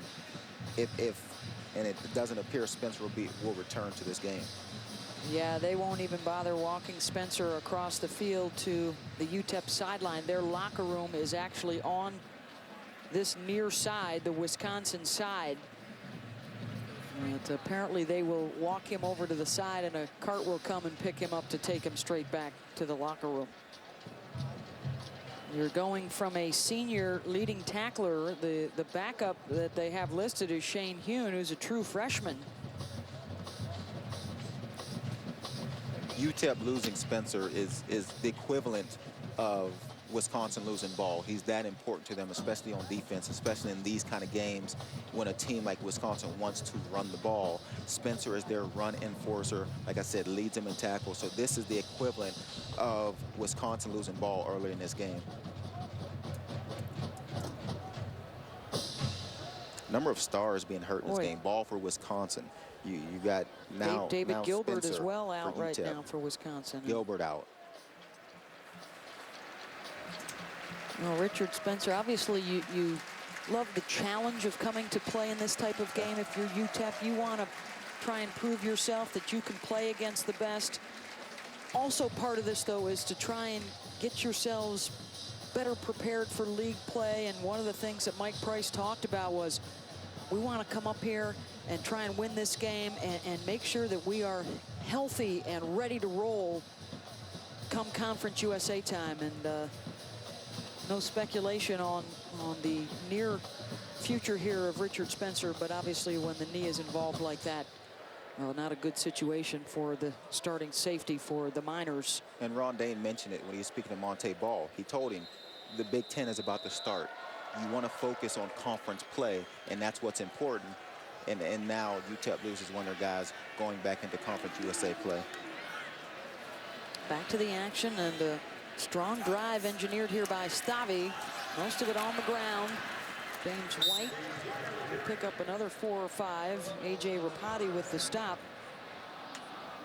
White's been good. Melvin Gordon has been good. The redshirt freshman, actually their leading rusher with 6 carries and 66 yards, replacing Monte Ball today. As offensive coordinator Matt Canada looks on.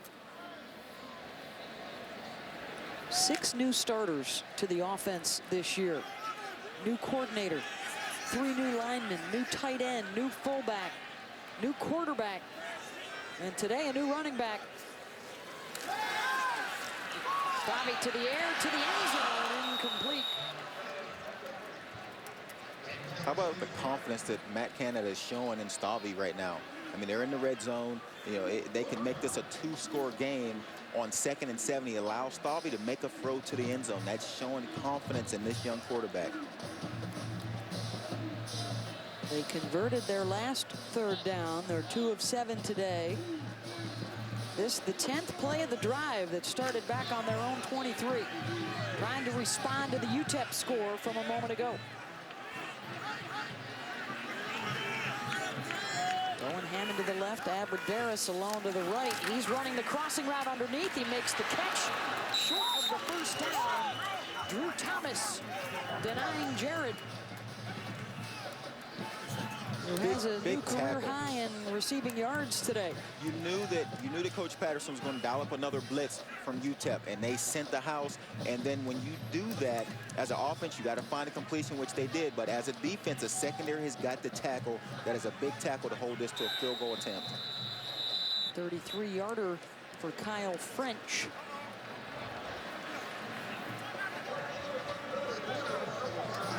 That will take care of the 3rd quarter at a 23-16 lead for Wisconsin. They'll try and extend it when we come back on a beautiful fall day in Madison. College football in high definition is presented by Vizio. Back here at Wisconsin, and the time-honored tradition heading into the 4th quarter for the fans here at Wisconsin. The UTEP Miners enjoying their trip as well. UTEP saying we like music too. We can hear the music. Let's go. Jump up, and get down. And now a 33-yard field goal attempt, and it will be the first in the young career of true freshman Jack Russell, who replaces Kyle French on this kick, and it is no good.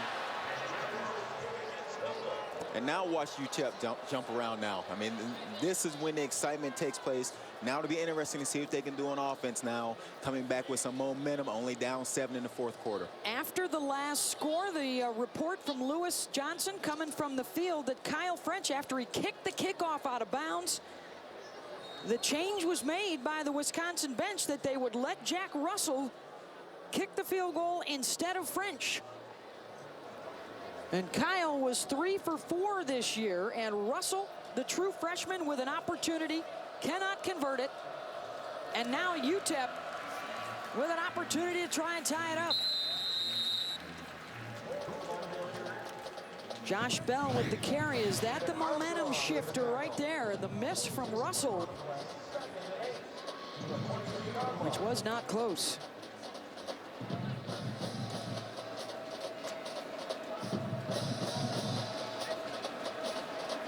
And there they go. You can feel their confidence starting to build. Now, if they can get on another sustained drive, you'll see what it means for this UTEP team.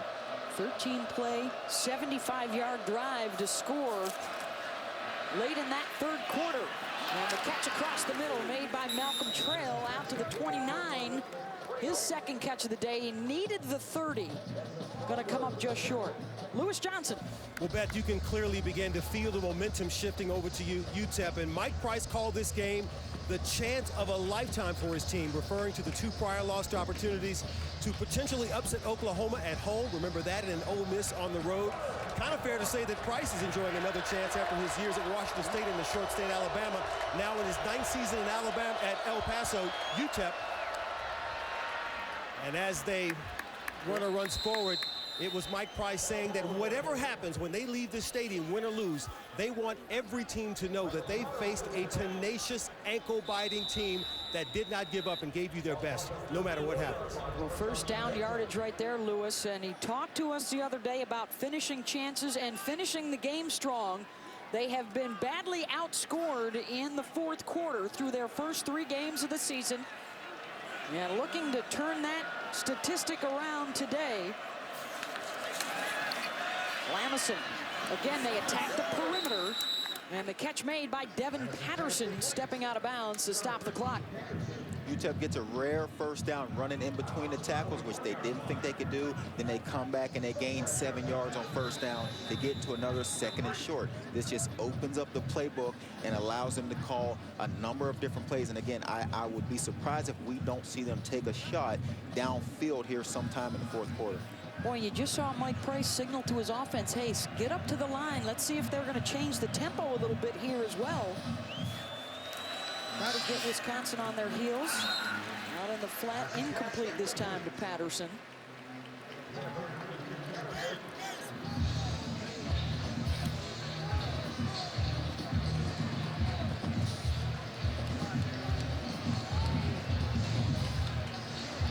A couple of winning seasons, his first 2 years at UTEP. They haven't had a winning season since. Now in his 9th year, the final year of his contract for one of the oldest coaches in Division I.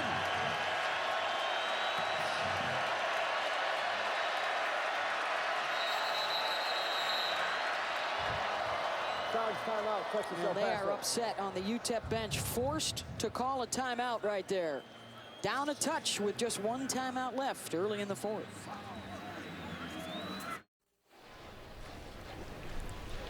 Well, the state capitol building here in Madison, Wisconsin, and over at Camp Randall Stadium, a 23-16 lead for Wisconsin, but UTEP on the move, playing with a lot of confidence right now. Beth Mowens along with Joey Galloway and Lewis Johnson. And Joey, watching tape on these guys this week, you were really impressed with UTEP's ability to move the ball against tough competition. I like their offensive line. Their offensive line keeps them in games.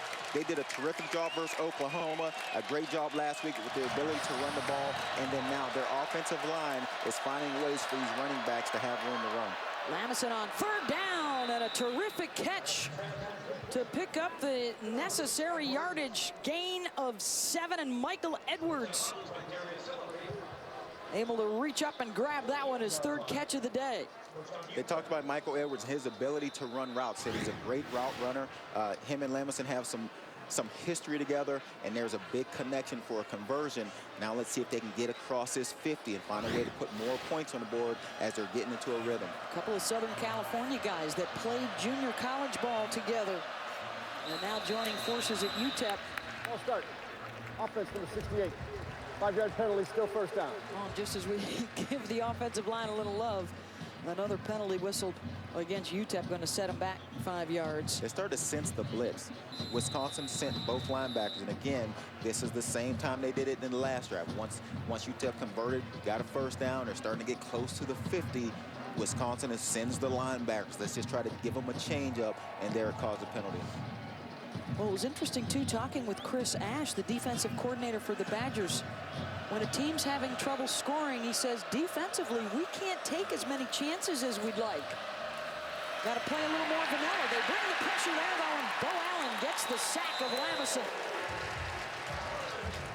If Wisconsin has the ability to get after Lamison with their front 4 guys without sending a blitz, it's going to be tough to find a receiver open back in the secondary. And this is a typical play. No one open back in the secondary, and the defensive line gets there. This is a covered sack. All receivers covered back in the secondary, nowhere to go with the ball. 2nd down and 19.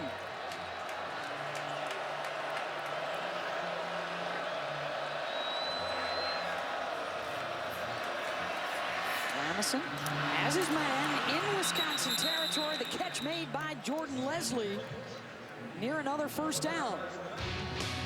Now the chase for the NASCAR Sprint Cup heading up to New Hampshire. There's coverage beginning tomorrow on ESPN at 1 Eastern.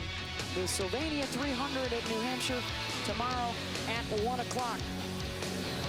Keep moving.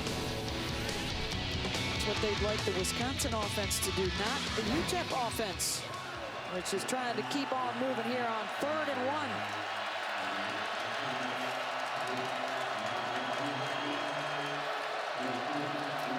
Give to Josh Bell. Gets away from Borland, who had a shot at him in the backfield and couldn't bring him down. First down, UTEP.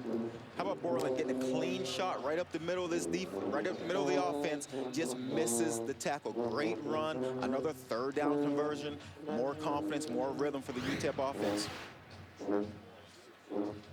Watch Borland have the ability to come straight up the gut. And how about the move by the running back? Quick feet, get out of the way, Borland. The best defensive player for Wisconsin. Man-to-man, he beat him and got a first down. A 13-play drive to score in the 3rd quarter. Now 10 plays on this drive that started at their own 20, and some running room on the perimeter, and another first down for Zay Williams. How about the feel right now for UTEP? I mean, they are getting in a rhythm. The song played, they jumped around. You could tell that their confidence was high. They're only down 7. They got a big first down, big touchdown on the last drive. This UTEP team right now is feeling like this is our chance to make a statement away from home in front of 85,000 people. From the 29 and the 80,000 on hand, getting very quiet, sensing the change of momentum. Again, attacking out on the perimeter to Michael Edwards. The Badgers playing without either starting defensive end all day for Brendan Kelly, and in this 4th quarter for David Gilbert, out with an injury. Another first down blitz coming from Wisconsin from the wide side of the field. They send the linebackers. Lamson goes away from the blitz, completes. Now he puts his team on a 2nd and 2, which again opens up the playbook.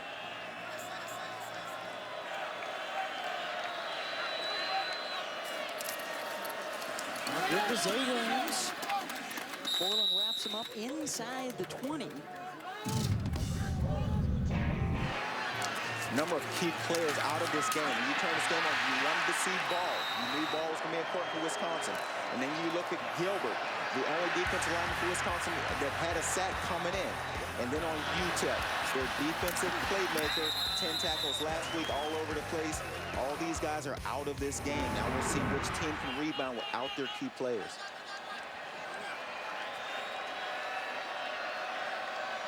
First and 10 from the 18. Anderson with the handoff again to Josh Bell. Nowhere to go this time. Lacking that star power offensively today, the Miners have spread it around quite nicely. 5 different guys have carried the ball. 9 different guys have caught a pass today. So if you're Wisconsin, who do you try and stop? Well, it appears they're going to try to just get after the quarterback. Again, they sent another first down blitz, and they got the loss of yards here.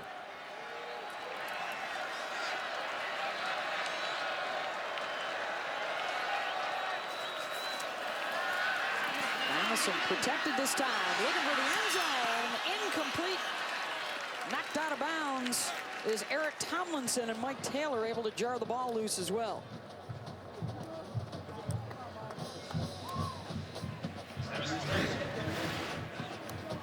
Mike Taylor in man coverage. Now, this was a problem for them last week. They gave up the big play. And again, Mike Taylor leaving him out in man coverage this time. Makes the play on the tight end. That's a big play. He's their big play guy on defense. He's another one of those tackling linebackers. And we got to see how good he is in coverage.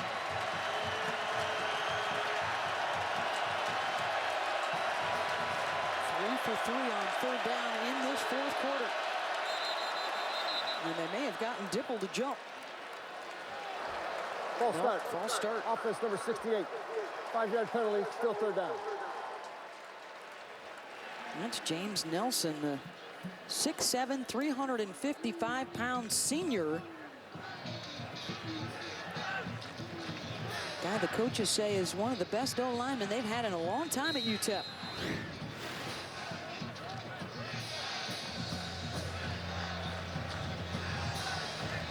I don't know, it looked like the defense moved first to me, Beth. I mean, from what I know, I believe when the defense moves first and the offense moves second, then that should be a defensive penalty.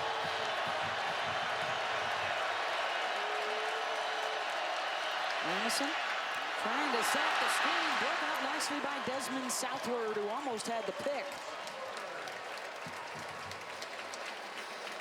Nice play by Southward, reading the play, seeing it coming.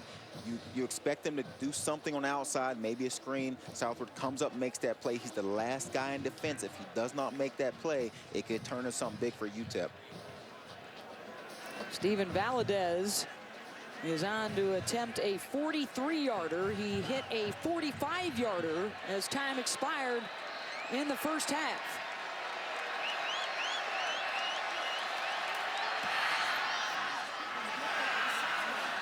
As the distance, and it is good. Snuck it in that left upright. 23-19, UTEP hanging around, under 8 to go. It's a full 16 feet higher than the Capitol building in Washington, D.C. Opened back in 1917 here in Madison, Wisconsin. And we've got a tight one here in the fourth quarter after the field goal for Valadez. He's got a couple of makes from 45 and 43 yards today, and it is a 23-19 game. Melvin Gordon back in his own end zone. Wisconsin ball at their own 25. Well, let's go back to that 43-yarder from Valadez, which might have just snuck right inside the upright. Here's my secret to knowing whether a kick is good or not, is I always look back to these people here and see what their reaction is, and they will let you know if they thought that was a missed field goal. They would have gone nuts with excitement if it really was outside the uprights. Valadez gets it in there. It's a 4-point game. Wisconsin's offense now back to work. Just 73 yards of total offense in this second half. They're playing without Monte Ball, injured in the first half. Joel Stave to Jared Aberderis, and a first down, Wisconsin, his 6th catch of the day. Like the ability of Stave to stand in the pocket with 320-pound Marcus Bagley coming at him. He stands in the pocket, takes the hit, and delivers the ball to Aberderis. That is a great play. That is a veteran-type quarterback play. 10 of 15, 188 yards, a touchdown and an interception for the redshirt freshman from Greenfield, Wisconsin, in his first start today. The handoff to James White. Picks up a couple. Or I think 2 now, Joey. We're going to find out with just over 7 minutes to go. Or is that old school Wisconsin pounded on the ground, run out the rest of the clock back in full effect for this offensive line this week? And watch and see if the size of this Wisconsin offensive line starts to wear down the defensive line of UTEP. Can they continue to fight these guys with pad level and good technique? They've got them by an average of 60 pounds per man. And instead it's going to be Stave looking deep down the middle. Aberderis double covered, so he'll drop it off for White to the 45 and a first down. That is a great play by Stave. Not just a good play, but a great play. He's a young quarterback. They're allowing him to open up this offense. This is a play that is supposed to go downfield. He has the ability to take a look downfield. Guys are covered. Relax, relax. You have time. Find your third guy on the flat. That is a great play by a young quarterback. Boy, in his first appearance last week, the coaches admittedly very conservative with what they would let Stave do. Much more liberal with him this week, opening up more of the playbook. White, good push by that offensive line. They were playing in UTEP's yard that time. 4-yard pickup on first down. Just talked about the size of this offensive line. How much push could they get? Here's the line of scrimmage. Now watch the push. Watch the push by these guys. Look at the bow. Look at where the running back has a chance to run. The offensive line is starting to get churning here and push back the UTEP defensive line. Wagner, Groy, Frederick, Costigan, Havenstein, the big uns up front. They're working a couple of tight ends here. Frederick open for another first down. to the 33-yard line. You can tell by this play call. Sorry, you can tell by this play calling that Matt Canada's feeling pretty good about his young quarterback right now. He's calling some play action. He's running the ball well. He's allowing him to look downfield and make the longer throws. Here in the fourth quarter, up 4. He's feeling pretty good about his young quarterback. This is not grinding it out type of old school. They're throwing the ball here on this possession, and they are moving it with Stavi. Over 200 yards now through the air for Joel. Gordon beats his man on the edge. Down the sideline goes Gordon, and he stepped out of bounds around the 14-yard line.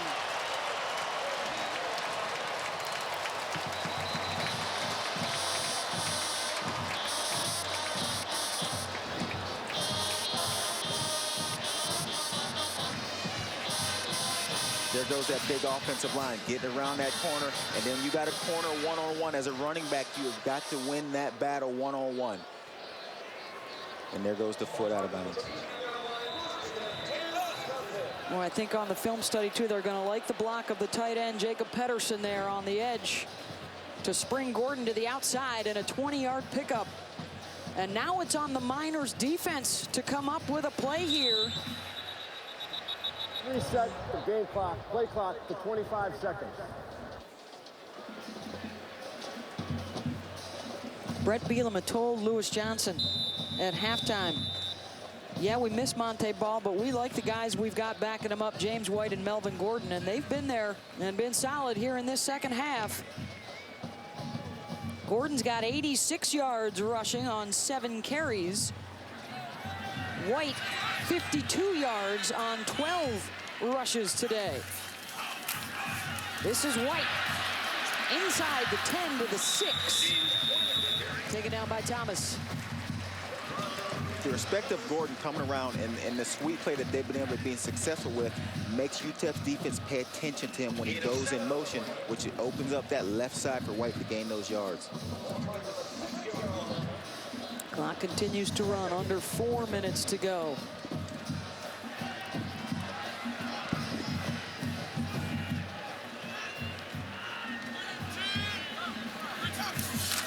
Deep back in the eye is White. He'll try it right up the middle this time to the 2-yard line. Following behind Travis Frederick, number 72, the starting center. We talked to Travis the other day, said we want to put this team on our shoulders. We know that as an offensive line, we've got to be much better than we have been through the first 3 weeks. A new starter in Kyle Costigan, of course, the change in the offensive line coaching staff a couple of weeks ago. White gets the touchdown.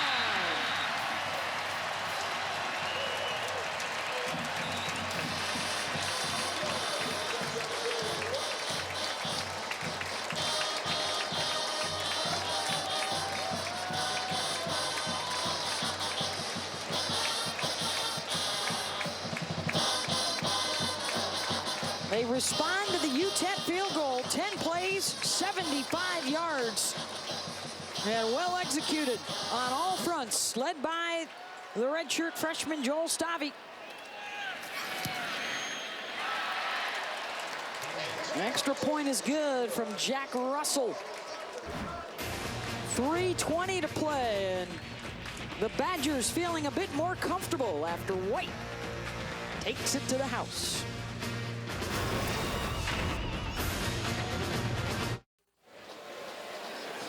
Thirty to 19, Wisconsin leading UTEP. 3:20 to play after the James White touchdown.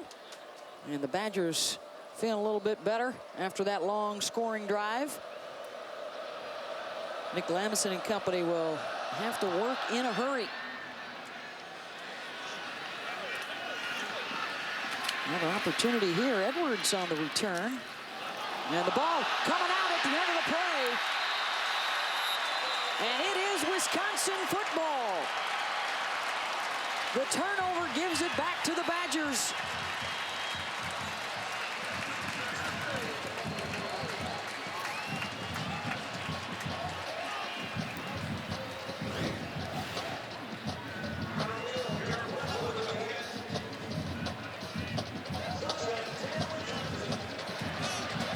Able to jar it loose.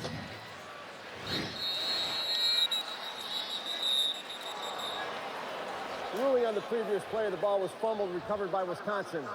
That ruling is under further review.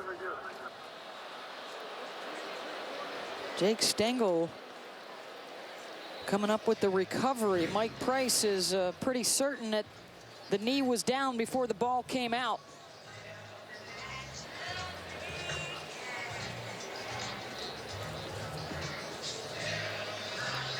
Derek Watt was the guy that I think jarred it out of there. Number 34.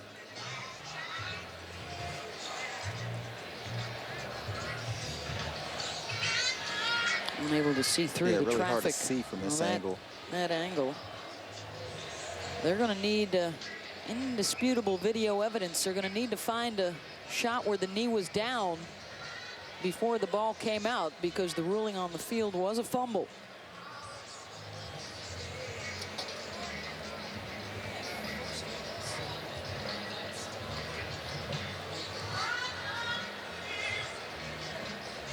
See if we can see exactly when the ball popped out. There is the ball coming out. Where is that knee? Is that already down on the ground? I think here the knee is already on the ground in this replay, but you can see the ball is already clear of his arm. So I think that it did start to come out before his knee hit the ground. Ruling on the field of a fumble. Huge here for UTEP to get the ball back with just 3:12 to play. This will be the beginning of the end for UTEP if this is actually a fumble. When we talked to Frederick, he said offensively they want to take time off the clock. UTEP has 1 timeout left. Offensively they want to let the clock run.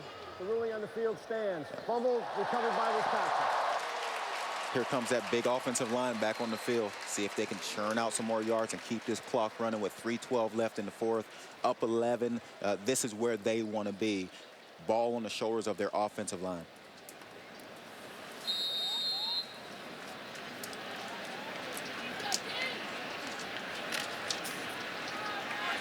A team that scored 44 a game last year offensively. They lost so much in terms of personnel and coaching from a year ago. Certainly couldn't expect them to be at the same level, but doing a much better job today. And Gordon going to take it in for the score. And that'll add to the Badger lead with 3:05 to go.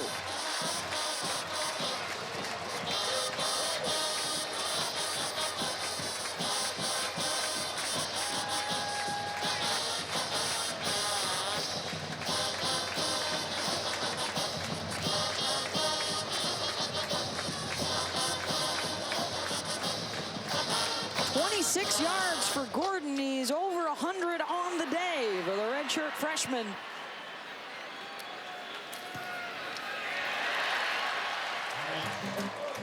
Rushing touchdowns for Monte Ball, James White, and now Melvin Gordon adding to it. And this one a heartbreaker for the Miners.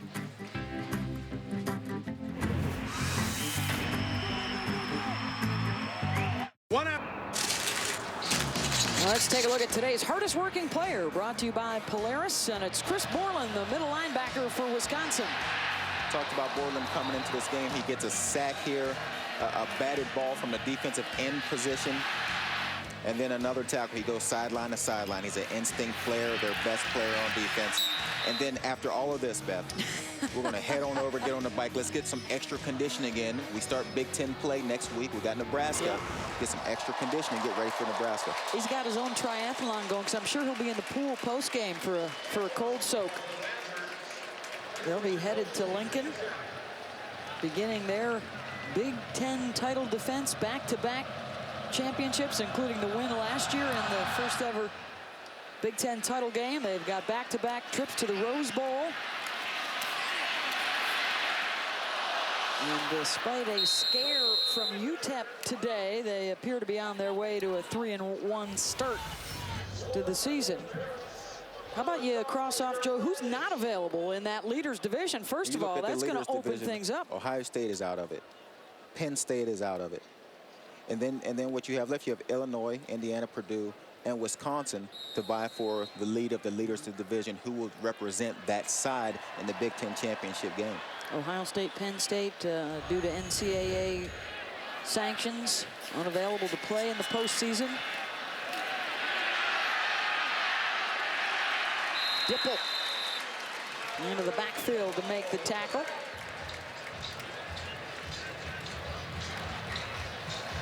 Mike Price's club also getting set for conference play. They'll open up with East Carolina next week. And the Badgers trying to extend their home winning streak to 19 in a row.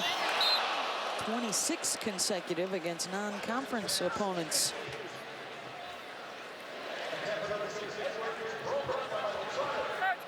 You wonder here at this point, if you're UTEP, if you start to think about Conference USA playing, you say, okay, let's keep our guys safe. There's, a couple minutes left in this game. It's a little bit out of hand. You don't want to get any more injuries. You've already lost, some key players. You just want to, stay safe, get out of this game, and get ready to go home and get in conference play. Offense number 63. 5-yard penalty, still third down. And it does not look good, in particular a knee injury to one of their best defensive players. Starting safety Richard Spencer had to be carted off the field. Monte Ball and defensive end David Gilbert both hurt today for Wisconsin.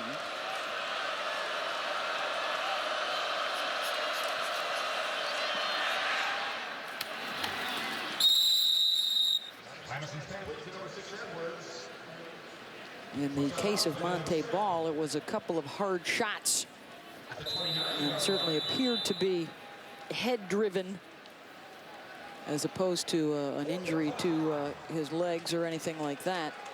And time will tell if he will be available next week for Nebraska. Under 2 minutes to go. Lamison makes the completion to Michael Edwards. Nice throw by Lamison with the linebacker Taylor flashing in front of him. He still was able to complete the slant right behind him.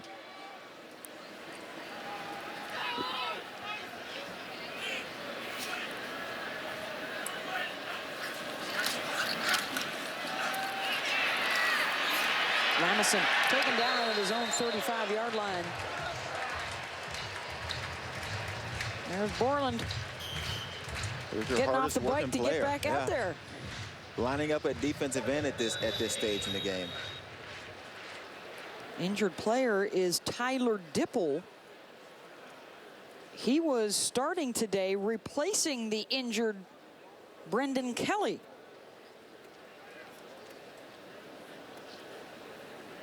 The defensive end on the other side, David Gilbert, also was injured today. There he is, sans helmet.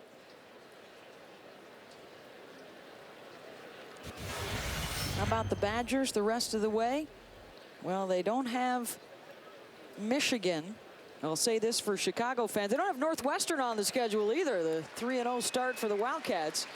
But they do have Michigan State and Ohio State both at home. And they travel to Nebraska next week, and that's when you're going to need your guys. I mean, you're going into an offense that has Rex Burkhead. You got Taylor Martinez at quarterback, another dual threat guy, and you're hurting at defensive end right now. This is your third defensive end that is banged up, and you're going to Nebraska. It'll be interesting to see if they can get these guys back on the field because someone's going to have to chase Taylor Martinez.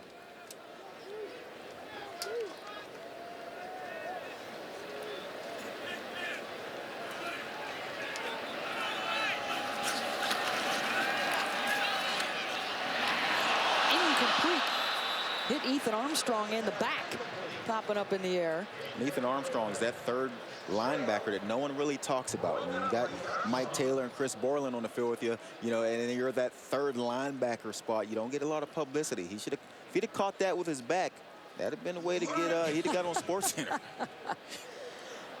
Well, the story here for UTEP similar to the losses to Oklahoma and Ole Miss, Joey. They had chances. They were able to put a scare into a big-time opponent and unable to get that big conversion to get them touchdowns instead of field goals. And they're going to have a big play right here. And the touchdown of Michael Edwards. 62 yards from Lamison.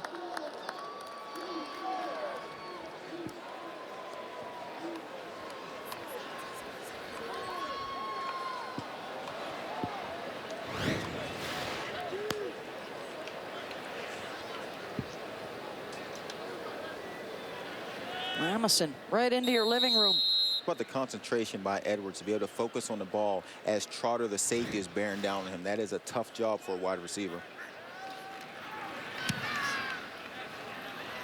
Extra point is good. 37-26 with 50 seconds to go. Well, we see the onside kick. Badgers will get the good hands team out, won't they? Yeah, let's see an onside kick. It's always interesting to see the different ways that teams do the onside kick.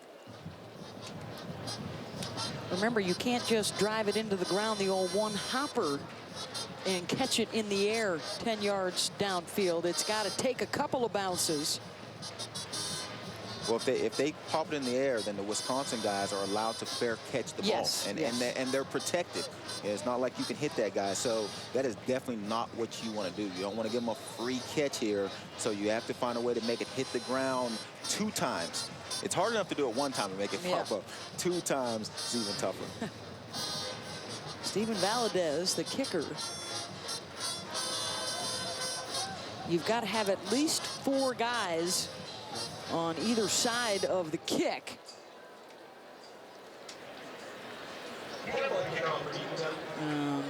Valadez and Ian Campbell, the punter, number 7, are both standing over this one.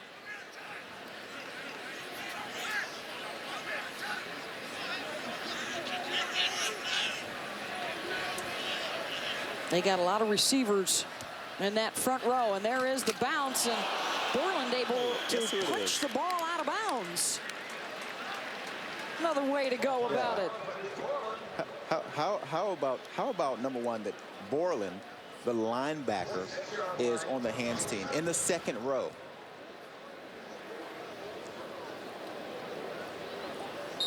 That is almost unheard of, to have a linebacker in your 2nd row of your hands team. Yeah. And does a great job.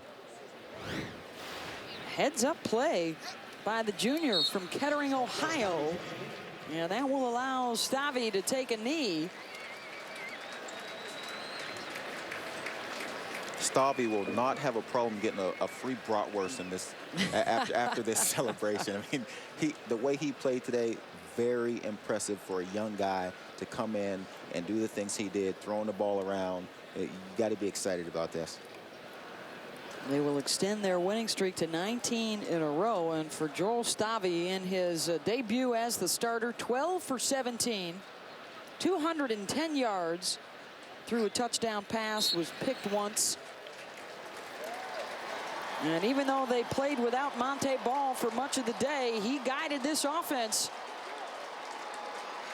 to its best scoring output of the season and a 37-26 win over the Miners of UTEP. 3-1 for the Badgers, 1-3 for the Miners as they both get set to dive into conference play. 37-26, Wisconsin. And now let's get you to the studio and Wendy Nix.